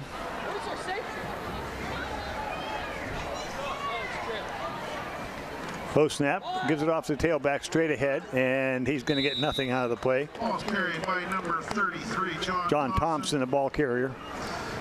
Brings up a 4th down. Jacobson on the tackle. And give him a yard, so it'll be a 4th down and 7. Yeah, it was, again, Jacobson and DeAnthony Edwards on the tackle. They're good play by the Titusville front 2 on that particular play. Slippery Rock's playing all seconds here in the second half so far, both offense and defense. Yeah, they're set. Oh, he grabbed the football. The quarterback didn't want to give it to him. And the ball carrier breaks the tackle and brings it back the other way, and may have enough for close for the 1st down. Yeah, it looks like he's got it. My, we should have had him on the far side, let him get away. We had him stopped, and they picked up the 1st down to the 20-yard line of Titusville. Number 30, Scarborough on the carry. Again, this is the difference between shoulder tackling and hand tackling. Shoulder tackles are hard to break. Hand tackling is easy. Doubles to the left for Slippery Rock. 1st down and 10 at the Titusville 20.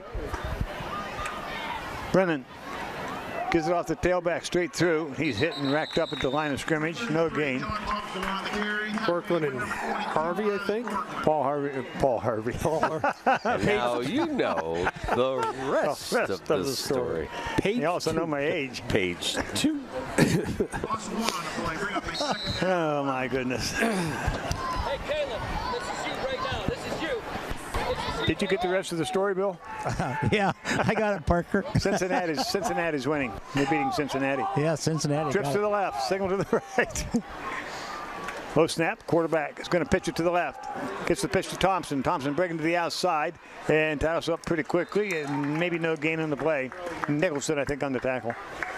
Number 33, John Thompson. Tackle made, number 5, Isaac Jackson. Not a bad job there by the Titusville defense to string that out a little bit, but again, it's just too little, too late for Titusville. Remember, it's a running clock. We're already at 3:57. Trips right side for Slippery Rock, signal to the left. Early supper. Rolling to his right is Brennan. Wants to throw downfield. He's got a man in the end zone, but he's going to overthrow him by about 3 yards. He'll bring up a 4th down. The official reminds the clock operator to keep that thing running, even though it's an incomplete pass. Again, he just overthrew it. Titusville in fairly decent defensive position there.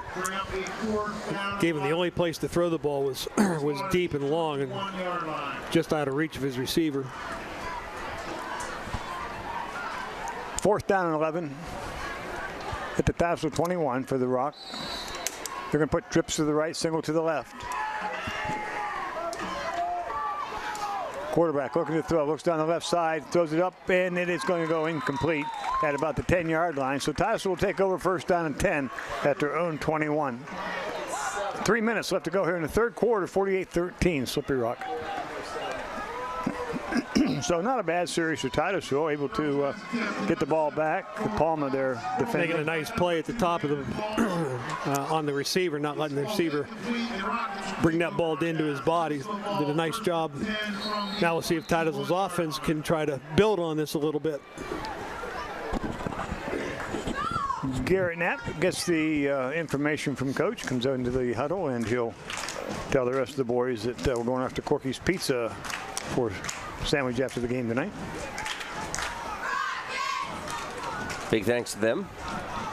Always enjoy them. Supplying the press box with some great food as always, and a big thanks to the Titusville Beverage for providing pop and water. High snap, Knapp rolling to his left, still rolling, throws up short, it's complete. Palma breaks one tackle, and that's about all. As it comes out to about the 25, pick up about 4 in the play. I tell you, the more you watch Landon Palma, you know, we talk about it a lot, and I don't want to keep harping on it all the time, but regardless of where he's playing 2s and 1s, Steve, he plays hard. He plays hard, yeah, and that's one of the things you want him to do, and it's just need 10 more doing the same thing. Yeah, you've got to have 11 guys doing that on both sides of the ball. You got to go hard all the time, and you know, this is the second ball game in a row we've seen it where we think there's more in the motor than Titusville's been showing. 2 to the left, 1 to the right for the Rockets. Knapp looking over the middle. Going to throw it deep, trying to go to Jackson. It's intercepted at the 35, the 30. Nobody's going to get him as he's going to take it in for the touchdown. Scarborough picks it off. Pass come up short, and Scarborough we got a man down. Picked it up, and I see a man is down in the end zone for Titusville. That's your quarterback, I believe. I think that was Knapp trying to catch him. 54-13. Hopefully it's just a cramp. Let's see if. Didn't see anything, but he did get hit. And again, it's the pressure that Knapp has been under all night long that causes the bad pass here. He's got to throw the thing high in the air just to get it over the pass rush, and it allows that ball just to flutter up there. He can't get any zip on it. You know, we've seen on the rare occasions that we've had opportunities for him to have space to throw the ball. He can zip it pretty good. But this one here, the rush gets to him, and it just kind of flutters up. It is an easy pickoff. Yeah, he's up and back to the sideline, and it was, I believe, Garrett Knapp. So Slippery Rock with the extra point attempt as Titusville gets out of the huddle from the injury, and Slippery Rock, we try to put 55 up on the board here. 1:34 to go in the third quarter, 54-13. Slippery Rock attempting an extra point on the pick six. It's the second pick six of the evening for the Rock. Second or third? Second pick six, third interception. I told you, I keep stats. Okay. Good stats. Snaps high, placement, kick is up, and the kick looks good. That's a good job by the holder. That snap was high, able to reach up and grab that and put it down. 55-13 with 1:34 to go here in the third quarter. And Titusville will now attempt to get something going once again offensively. Not much to say. Just getting beat. Just getting beat. Yeah. Right in the get-go. To put it bluntly, this is an old-fashioned butt whipping. Yeah. I mean, that's just what it is. How much of this are you watching next week? As a coach? You mean as a team? No, an illegal alien. Is that what? Yes. No. How much are you showing going through game I tell you, to be honest with you, at this point, we've talked about this with Mercyhurst Prep. We've talked with a couple of different games. How much do you show? What do you show? So on. This one here, I sit them down, and we're going to watch this play and play and play from the first kickoff to the final play. I'm going to make you guys watch this. I'm going to make you look at it. I'm going to make you evaluate yourselves. And you guys have to come back to me and tell me whether or not this is the football team that Titusville has that played with heart, or whether you guys just showed up. And it's time now, because like I said, you're not out of it, but you've got to go undefeated in these last three games. You got to make these guys understand they're better than what they're showing. I don't know if they have to watch the whole game to find that out, but that's probably what it takes. Well, part of it's squib kick, and Titusville down it at their own 36-yard line. Well, to be honest, part of it's punishment too. Well, it is. Part of his wake-up call. Yeah, yes. I mean, it's. Now you're looking right now so far in this half. You've got still playing. Titusville still playing their number one offense against their number two defense, and look what's happening to you. Yeah. The same thing that happened in the first half, and it's just a matter of pride right now. Tradition. I won't even. You can't bait me. Oh, yes, I can. We'll get him, Bill, before it's over. I think you can. First down, 10, Titusville at their own 35. Down big time, 55-13. Just like see them get something going. Doubles to the left. Now we put Palmer in motion to the left. Palmer gets the ball. Got to get a block. And he's tripped up at the 41. Turned it upfield to pick up about, we'll give him 4 or 5 on the play. Jet sweep.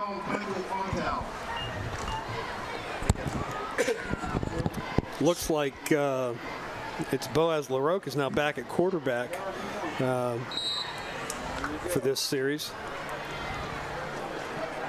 40 seconds left to go here in the third. Boaz under center. Going to roll to his right. Going to keep it. Got to get to the outside. Almost got tackled. He's out across the 40, the 45, and he gets out close to first down territory. Depends on the spot. This is a run play all the way. It looks to set up like a play action pass. He's going to reverse out, fake a handoff, and it looks like he's going to roll to his right. But there's no option in pass on this. This is just a tuck and run play. Enough for the first down as they spot it just outside of the 45. We'll call it the 46 of Titusville. And third quarter is going to come to an end here before we get this play off, I believe. End of 3 quarters here at Carter Field. It is 55-13. Slippery Rock on top. We're back with fourth quarter action right after this. Sounds crazy, But here, in our little village of Anatevka, Hospital partners, Meadville Medical Center and Titusville Area Hospital together provide a continuum of high-quality care across Crawford County. Both create the ultimate patient experience. Every patient, every time. Meadville Medical Center and Titusville Area Hospital are more than a hospital. We are a hospital partner, a community partner, a family partner, and a health partner. So State Farm will be here to help protect our home. Of course. What about here? Yep. Nice. Okay. Here? Who puts tinfoil in the microwave? Here? Here? Here? Feels a little awkward. A little. Here? You too. So cold. Go with the one that's here to help life go right. State Farm. For instance, we always keep our heads covered. Tradition. And that's the theme tonight at homecoming. Doubles to the right, singles to the left. I'm paying no attention. LaRocca, quarterback. In motion, Corcoran. Up the middle to Harvey, all by himself. 45, 40, 35, 30. Nobody's going to get him. Touchdown, Titusville. 54 yards right up the middle, and Parker Harvey picks up the third TD for Titusville. This is just straight up ahead running. We finally get an opening up the middle, and Parker Harvey again. Now, again, grain of salt this a little bit. This is again the JV team, but it's still you got to keep playing no matter who's across the ball from you. Well, they do, and they actually, you look. I'm not too sure, but we don't have some junior or some. No, we don't. We still have our front guys in there, but here you can see the opening up the middle. Nobody there, and that's the kind of blocking you need, whether it's ones or twos. Yep. Extra point attempt coming for Titusville.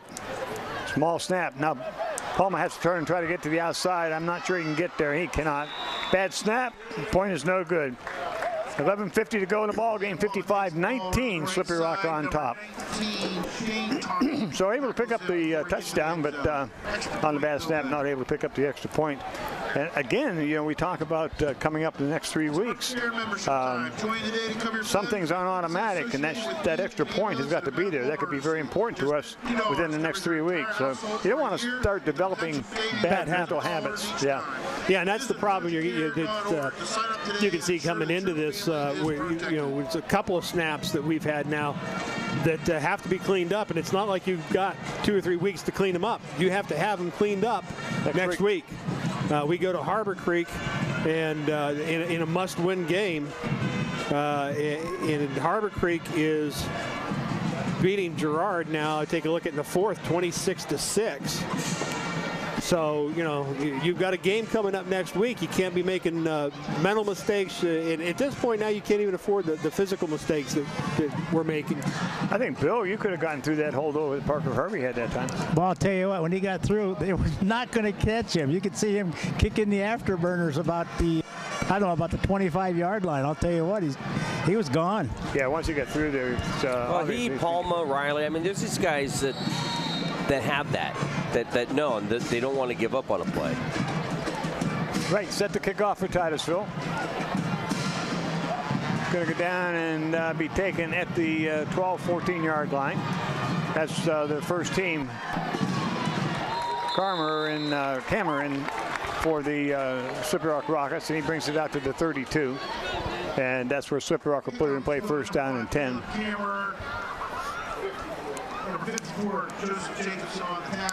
So we'll see now what Titusville can do defensively. Maybe get it back and pick up another one before this is over. Again, we have a running clock, so 11:44 is going to go by real fast. Yeah, they start winding. As soon as the ball's set, marked for play, the clock will start. Back out for quarterback is Earl Brendan for Slippery Rock. They're going to send Glass wide to the left. They got doubles wide to the right. Backs are split. Ball's getting off to the tailback, coming straight ahead, and he's going to be stacked up for no gain. Bunch of Rockets there. Looks like Nicholson maybe led the way. A couple linemen. Just kind of stuffing holes here, which is what we had trouble doing in the first half. Again, singles wide each side for Slippery Rock. They have a man in the slot right now. Back split. Quarterback's going to pitch to the tailback, and he's going to get to the outside, but not going to get any gain on the play. Maybe pick up one. We'll see. Running that option again. third down. Third down and about 11 for Slippery Rock. Third down, 11, almost on the 31-yard line. Glass will come wide to the left for Slippery Rock. Got a man in slot left, can't see the number. A lot of clean shirts in there for Slippery Rock right now. Backs are split again behind Brendan. Gives it off to the tailback, coming to the left side, cuts it up the middle. He'll be out across the 32 to about the 34-yard line. Brought down by a host of Rocket tacklers. There's a young man that did not want to get his uniform dirty. He did not want to go down at all. I think he paid the price right at the end, though, guys. Yeah, I think he did. There's a lot of brown shirts around him. Well, that's what we have talked about earlier, Bill, is that, when you've got a teammate that's holding up, trying to make a tackle but doesn't have him off, that's when you want to accelerate into that tackle and finish him off. Titusville doesn't do that. It creates a lot of fumbles that way, you know that. Fourth down, they can do it. Fourth down punt coming up for Slippery Rock. The kicker's going to move up a little bit out of that mud at the 20. Waiting for the snap. Good snap. Pretty good punt. Fair catch by Palma, and he'll take it at the Titusville 35-yard line. And that's where the Rockets will put it in play, first down and 10. So Titusville now offensively with 9:19 left to go in the ball game, down 55-19. We'll put it first down and 10. Homecoming 2018, and good crowd down here tonight, and most of them have stuck around. Some over on the Slippery Rock side appear to have decided to take off for the parts unknown down south, but a lot of Titusville folks sticking around here for the game. Well, we're going to have the Titusville band do their halftime entertainment. Yeah, that's coming up at the end of the game. Plus the fireworks coming up, too. Doubles to the right, single to the left for the Rockets. Titusville Rockets, that would be. Harvey in the backfield. It comes to Harvey, comes to the outside, cuts it back to the middle, across the 40, the 45, jumps a man, brings it out to about the 48-yard line. First down, 10, Titusville. Well, we're going to give Parker Harvey some yardage, which I think is an acceptable practice here for Titusville. I don't have a problem with that. He has struggled in the first half trying to get openings. Now we're starting to create a little bit, and we're going to reward him for his work both in the first half, but in the first part of this season. Absolutely. Doubles right, single left. LaRoque rolls to his left, comes across the 50, the 45, and down to about the 41. That's a good hard run by Boaz. What I've seen out of LaRoque since we brought him back into quarterback on his 2 runs, I've noticed it's the fastest moving I've seen him this year. And with the play of the freshman at quarterback, that's probably a move that will be considered, is moving him into that slot receiver position possibly and playing the freshman at quarterback. LaRoque now will break huddle, and he'll send 3 to the right. Well, the other side of that is maybe he doesn't want to be at that wide out. This is as hard as I've seen him work. Rolling to his right. Boaz looking downfield, still looking. Comes up short. Oh, throw the flag. I think that's going to come out. Yeah. Interference. Yeah, it wasn't. It wasn't a bad play by the corner coming up there, but he was there just a tad bit early. Yeah, I thought they'd throw the flag on that also. So to bring up the penalty, and that's a spot foul. I don't think in high school it's 10 yards from the. I'm not going to second guess. I never know the rule between high school, college, and pros. Yeah, it is. Get all messed up. We did have a chance to talk to Chip Burns, who does this on Friday nights, and he said in terms of rule changes, there really haven't been any this year. Not many. He said to me that, I was talking to him one day, he said the biggest thing is the same thing they're doing at all levels. Helmet-to-helmet type stuff, trying to protect the athletes. So, well, that's the thing. There doesn't have to necessarily be a rule change, but they come down with this thing they call a point of emphasis, and that, of course, you've seen it in the NFL. How many did we see the last ball game, the Pittsburgh game? There was there were 4 total roughing the passer penalties called, and really, in years prior, none of them would have drawn a flag, and now it's almost an automatic thing. Yeah, it really is, and it's a big questionable play right now in the pros. Jack Lambert would be furious right now. He'd be out of the league, yeah. Hey, Bill. Yeah. Have you had a chance to glance up in the stands? Anybody visiting from out of town? No, I was up the Met bleachers a little while ago. I didn't see anybody out of town. I had a lot of people from in town, though, I'll tell you. We saw some college kids return to the area. Well, it's always nice to see the college kids home. Yeah. Trying to run a jet for Corcoran, but not able to make much out of that. Back no gain, it looks like. Picks up second down 10. Just caught him as he was trying to turn it upfield. The Slippery Rock defender got him by the ankle and brought him down. Because of that interference penalty, the ball's down to the 25-yard line. Slippery Rock took a quick timeout, talked things over. Still playing all the number 2s here in the second half, except on special teams, which is about what happens. Very seldom have 2 teams on special teams in high school ball. Doubles to the left. Ball's handed off to Harvey, coming across the right side. Going to get a pick-up block. He's at the 20. He's at the 10. He's at the 5. Tiptoes in and out of bounds. Going to call him out at about the 1. Yeah, did a great job of trying to tiptoe down the sideline. Didn't quite get there. First down and goal, Titusville at the 1. Just before the goal line. Looks like it would be a first down and goal from the 1. This is where, if it's me, I'm coming in with them.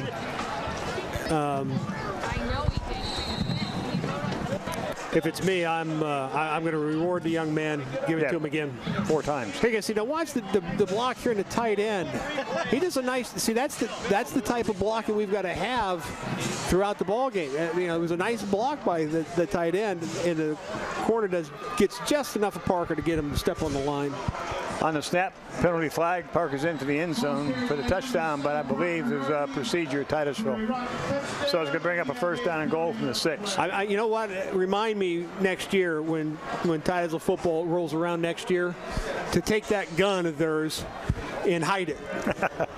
How many times we keep saying Titusville keeps shooting themselves in the foot, and here's a perfect example of it. You're at the 1 yard line, now you're at the 6. We had it first and goal inside the 5 at Corey, fumbled the snap. It was second and goal from the 15. Yep, and I don't care whether you're in the 4th quarter of the running clock or not. Yeah, it doesn't make any difference. This is a habit thing now. Double to the right, single to the left for the Rockets.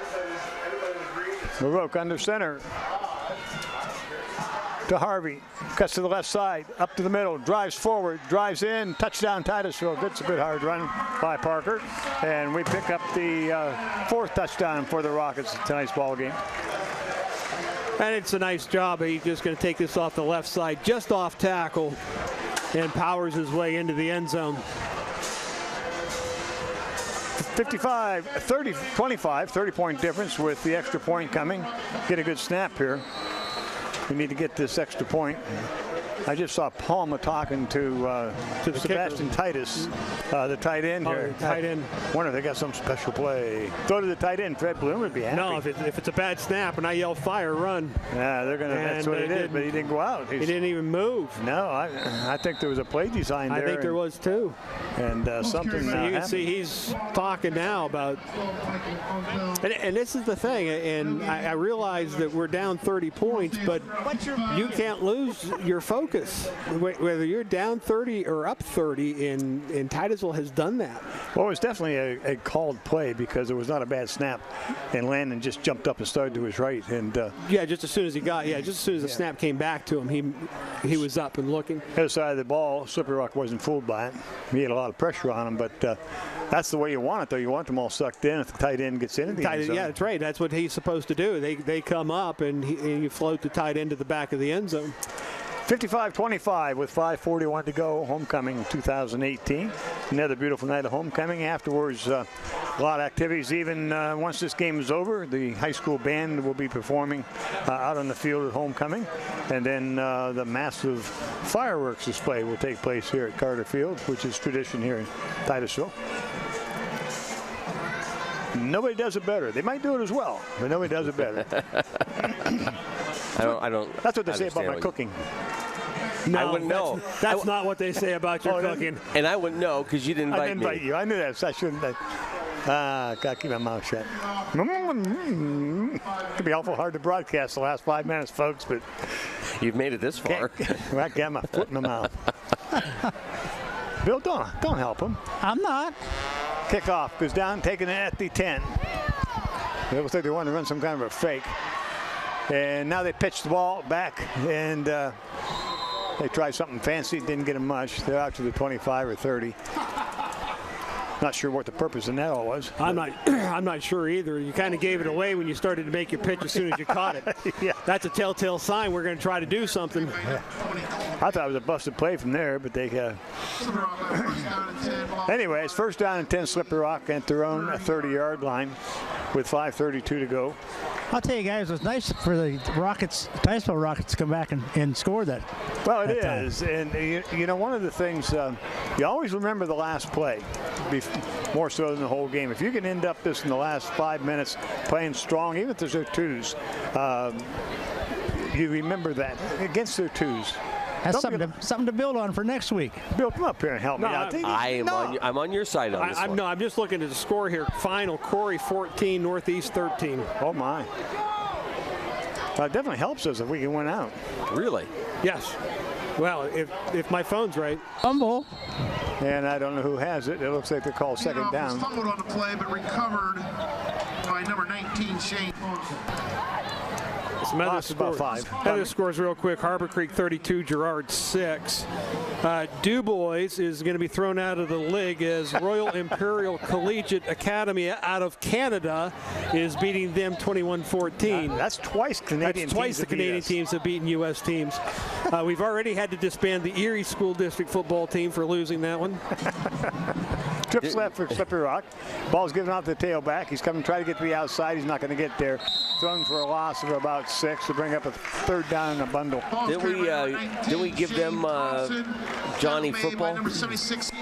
Yeah, we did, but I'm not sure he's staying. I think the LOS was saying, what did we do here? Well, they're wondering why we did what we did. Franklin 48, Meadville 34. Oil City blanking Warren 38-0. What happened to Franklin this year, Steve? What's that? What happened to Franklin this year? They're supposed to be the hot team. I don't know. I think Franklin has a very good quarterback, as we're watching a play develop here. They've got a good quarterback. He throws the ball, but from what I'm told, he doesn't have a whole lot of help. And a quarterback can throw it, but he's going to have a hard time getting underneath it to catch it. Yeah, that great receiver. Hey, guys, you got anything more? You got anything more in that game? Which game? Maplewood? Yeah, I'm looking for it now. Yeah, Union City 59, Maplewood 21. Wow. That's kind of a surprise there. Cochranton and City just having a good game, or are they? No, Union City's, I think, they got a ball club. Yeah, they got a good ball club. Fourth down in the bundle for Slippery Rock. We get back to this one real quick. Palma back to receive this punt. 3 minutes left to go in the ball game. They're waiting for the officials, I think, to tell them on a 5-second. Oh, he's down. Oh, he picks it up. He's running forwards, and he's at the 20. He's going to be dropped. I thought his knee was down when he picked that ball up. It was, too. And I thought that would be a dead ball back at about the 5. But anyway, we take over first down and 10 at the 20. So the low snap, Slippery Rock had trouble handling it.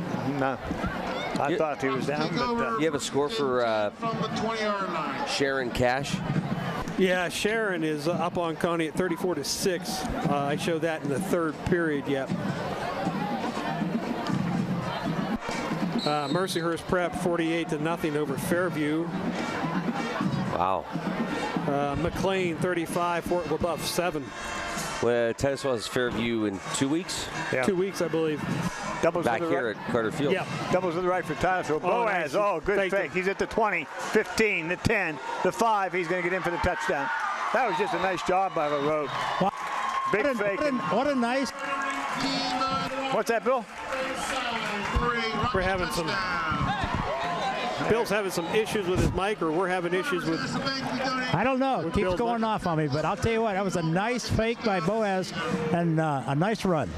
Yeah, he had Slippery Rock all going to the right. He brought the ball back to their left side, our right side, and took it in from 20-some yards out, and another score for Titusville. You can see we did a nice job of blocking downfield, and the fake just took everybody. Point kick is up, and the kick is no good. Oh, we're missing kicks tonight. 55-31 with 2:23 to go in the ball game, so looking a little bit more respectable, but at least I was coming back and putting in some effort. And Parker Harvey adding up some yards, and of course that nice fake quarterback run by Boaz, and gives Titusville a scoring opportunity. Quite different on the Slippery Rock side compared to Mercyhurst Prep. Yeah. They've been playing their twos from the get-go. Yeah, third quarter. yeah, they brought their twos in real quick. Well, the second half they brought their twos in. Haven't substituted at all for anybody. They didn't say, okay, that's enough. Put my ones back in and settle things down at all. He said to his JV team, you're gonna go get, you're it. You're gonna play some varsity football here, and you're gonna learn from it. Same as we talked about with. Our quarterback, our freshman quarterback tonight, and we haven't seen him since he went down in the end zone, so don't know whether he's had a cramp or maybe maybe turned something a little bit or whatnot. But Slippery Rock's going to line up here for an onside kick. I don't know whether Titusville will try that or not. They might. Don't put anything past Titusville. They may try. They've gone fourth and 1 from their own 29 this year. Who knows? Right to approach. And he's going to kick it deep. They have a single back, and it's going to squib and go into the end zone. There'll be a touchback to bring it out to the 25. So it'll be first down 10, Slippery Rock at their own 25. Going back to what Luke was pointing out, that we talked about the fact that Slippery Rock has played their number twos from the beginning. It's a good learning process for his ball club, and it also tells you a lot about what happens when you get down by 35, because they haven't had the ball cross to their 40-yard line yet this half. And Titusville was not able to put that many points on the board. When you're down by 35, clock running, you're probably not going to come back. You're in a world of hurt, and unless you're very prolific in passing the ball, and if you were, you wouldn't be down by 35 to begin with. So, you get down by 35, there's just you really are in serious trouble. And credit to the coaching staff at Slippery Rock for leaving the twos in there, even though they were scoring on them. It would have been very easy to say, all right, out, guys. Sure, it'd be very easy to do, but and they're waiting for the officials to give them the arm and taking all the time they can. They give it off the tailback coming across the right side, and he drives out across the 20 to about the 23, 24-yard line. Pick up about 3 on the play. And there's only going to be about, 3 more plays in this ball game, because they should be able to run it out. They get a first down, they'll definitely run it out. Yeah, without a doubt, if they get a first down, even without it, they might be able to take the clock all the way down. Neither team's going to waste time taking the time out. So Titusville's got some twos in also, different places. See Parker Harvey's out of the ball game. No, he's still there. He's in the linebacker spot now. Yep, he moved up from the safety. They're going to play him tight because they figured Slippery Rock's going to run the ball. Yep. Waiting for the official to give them the 5-second count. Clock's down to 1:13. That's a long 5. Well, it's a long 30. What was last week? It was too quick or too long? It was very long. Yeah, it was like 50 seconds. Yeah. Brings up a third down, and we're into the last minute. 55-31. Number 25, Ryan Montgomery. Probably the way it's going to end up. Yeah, because they're going to change. See, they're taking their time trying to spot the football. They won't. The play clock won't start until they get that done.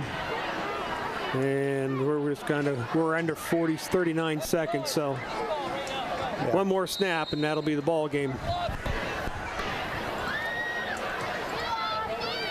Waiting again now for the official to raise his arm, signifying 5 seconds left before a delay game penalty. Then on the snap, they bring it to the outside, and they're going to get nothing down at the 20, and that should be the last play of the game. This ball game is going to come to a close. 2018 homecoming. The final score: Slippery Rock 55, the Titusville Rockets 31. We'll be back with a wrap-up of tonight's game right after these messages.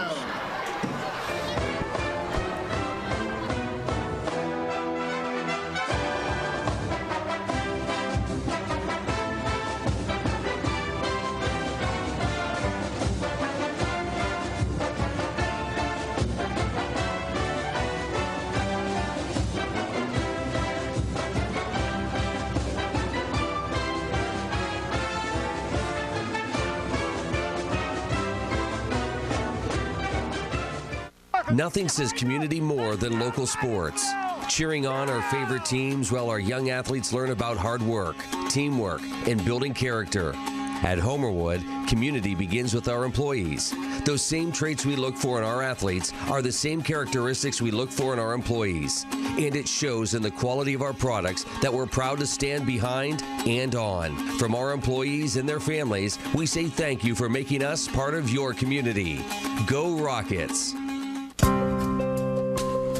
Hospital partners, Meadville Medical Center and Titusville Area Hospital together provide a continuum of high-quality care across Crawford County. Both create the ultimate patient experience. Every patient, every time.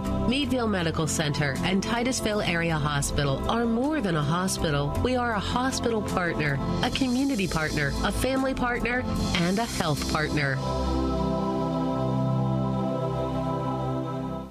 Fall and football go hand in hand, just like yards and the products made by Steel. At Titusville True Value, we offer a full selection of Steel chainsaws, pole saws, leaf blowers, weed eaters, and hedge trimmers to prepare your yard for fun this fall. So get the full lineup of Steel's equipment so the chores are out of the way so you can go out to play. Steel, available now at your Titusville True Value. Behind every good project is your Titusville True Value. And welcome back. This is the Corky's Pizza Family Video post-game show. And we're going to go right down to the field to Bill McCrillis on the wireless mic, who is with Coach Baldwin. Bill? Coach, fast start for them, but tell you what, the boys fought back that last half. They did.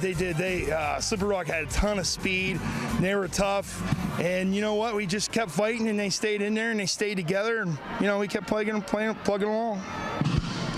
The defense looked a little rugged that first half, but I'll tell you what, all in all, you threw the ball tonight. Yeah, Garrett's a good quarterback with his head, and he made some mistakes tonight, but he can throw the ball, and hopefully that'll loosen some people up coming up. Okay, next week, what do you think? Well, we go to Harbor Creek. I mean, they're going to be tough, just as everybody here on out's going to be tough, but we'll be ready to go. Okay, Coach. Good luck, and see you up there next week. Thank you. All right, there you go, Coach. There you go, guys.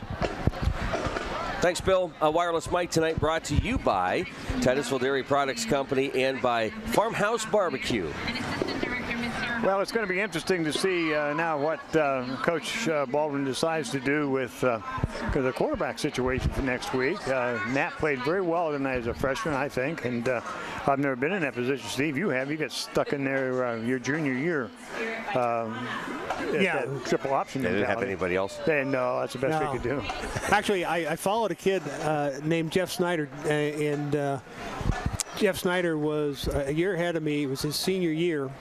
And we were scrimmaging down here at Carter Field. Steve, I'm sorry. That implied that we cared. Okay. If we could just go back to this game. No. But that's what happens. No, you can tell your story. No. I felt sorry for the poor kid. He was a senior. They tackled him, rolled on his shoulder, and dislocated, and he was done for the year. And then they were stuck with me. And it wasn't a position that I really... What a position you didn't play. That wasn't really what I wanted to play. Really? So you didn't play quarterback? No. Really? No. I was when I played football in freshman, I wanted to be a wide receiver. And they, for some unknown reasons, decided I would be better off as a quarterback and went to quarterback that year. Wow. And so I played quarterback from then on. And we had the true triple option with Buck Crab, and you had to be ready to go because defenses would learn where you're reading, and they would send people at you all the time, left and right. And you eat quite a few helmets doing that. Yeah, you do, and it makes it really difficult because when you're not used to the position, you're not used to the game speed. You can't duplicate game speed in practices, and then you get in the game, and you have to get used to that whole process. So then a triple option on top of that with your reads and so on. And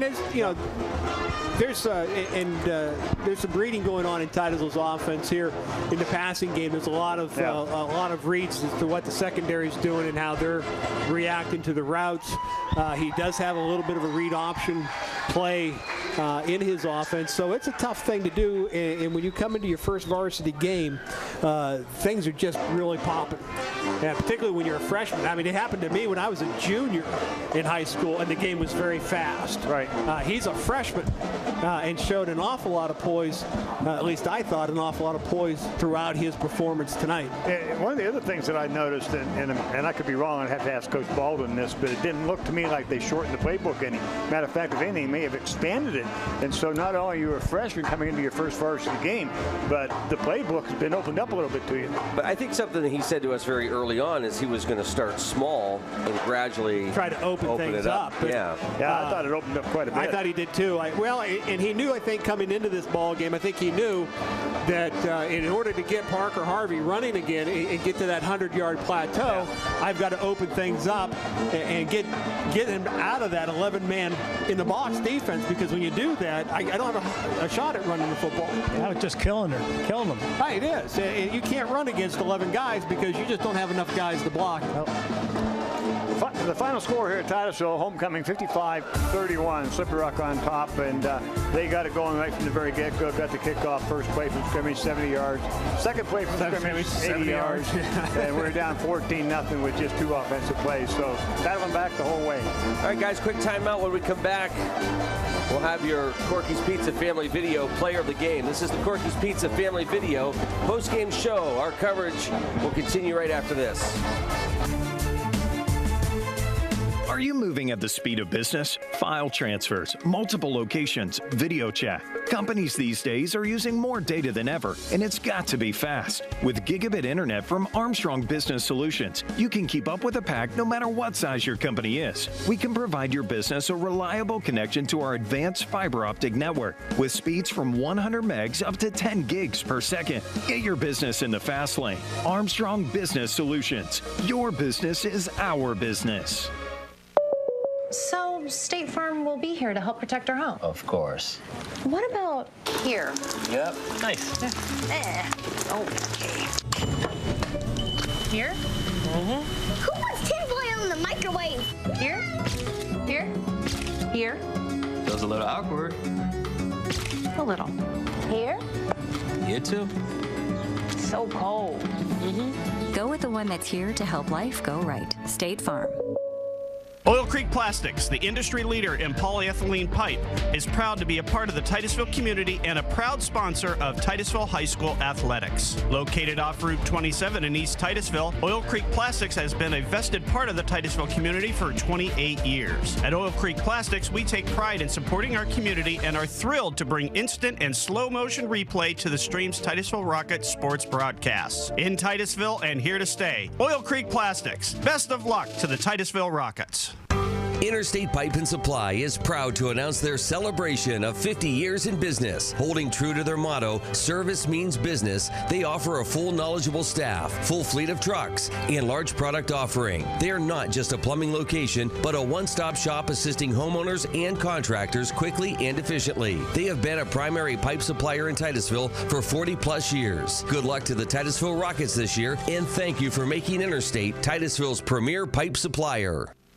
Anderson Physical Therapy is committed to your long-term health and well-being. With certified licensed therapists, Andersons can provide therapy for all your rehabilitation needs. With offices located at 202 Union Street in Titusville and 118 Main Street, Tityute, Anderson looks forward to opening their new location in Cambridge Springs, making it convenient for you to get back to doing the things you enjoy. So stay on top of your game with Anderson Physical Therapy, with convenient locations in Northwest Pennsylvania and online 24/7 at andersonphysicaltherapy.net. Community Connect Federal Credit Union is a not-for-profit, member-owned financial institution, and becoming a member is pretty easy. Stop in, call, or visit our website at communityconnectfcu.com and click Join to get started. Ask about our money market accounts, low-interest loans on new and used vehicles, or start saving for the holidays with a Christmas Club account. Visit us today to get started. We're Community Connect Federal Credit Union, 1050 East Spring Street, Titusville.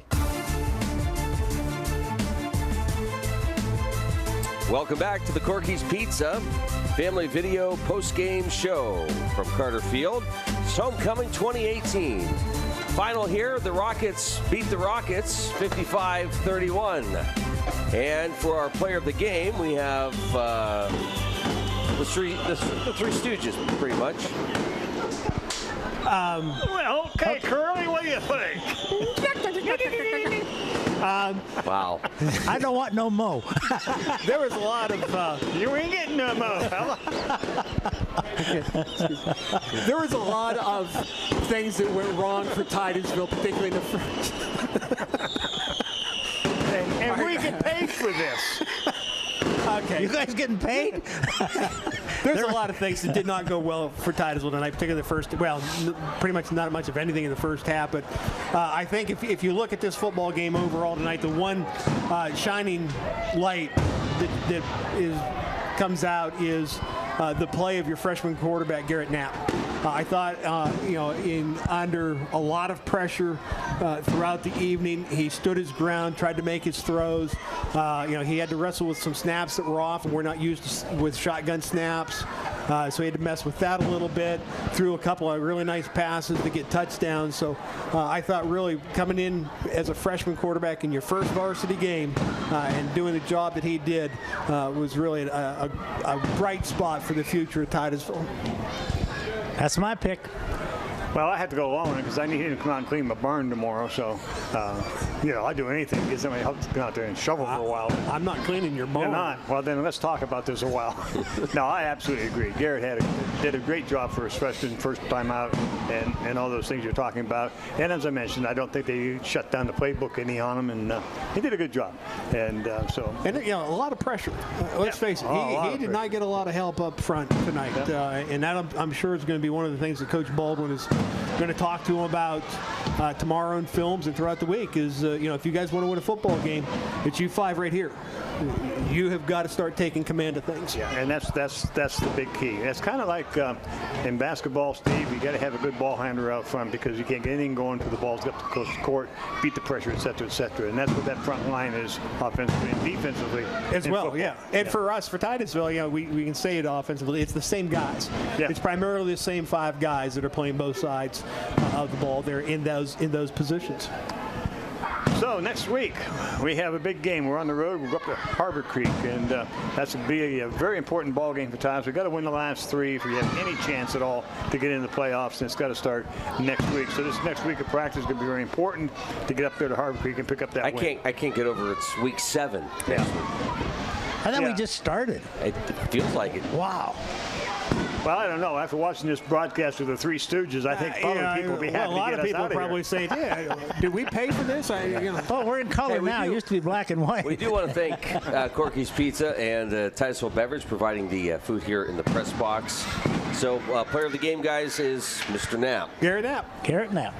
All right, guys. Any final thoughts? We're on the road again next week. We just got on the road again. Yeah. And then we're home for the last 2 And then we're home for the last 2.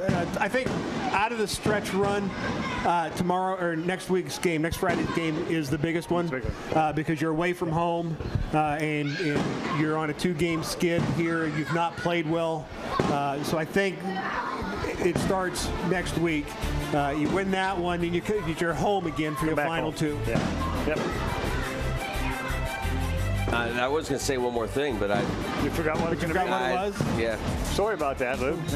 I'm sure you are. I can't believe he's quiet. Push a different button. I'm working on that. Well, you're clicking away.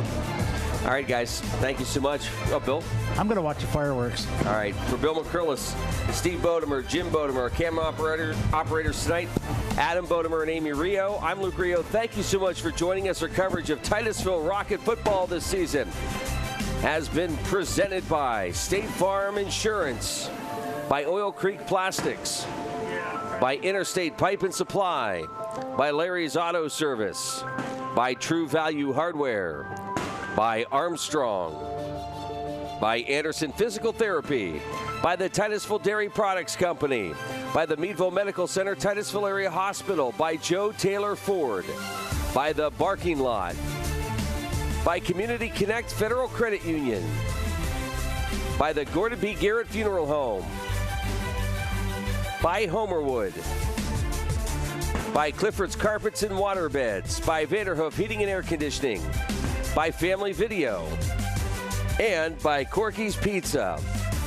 And that wraps up Homecoming 2018 here at Carter Field.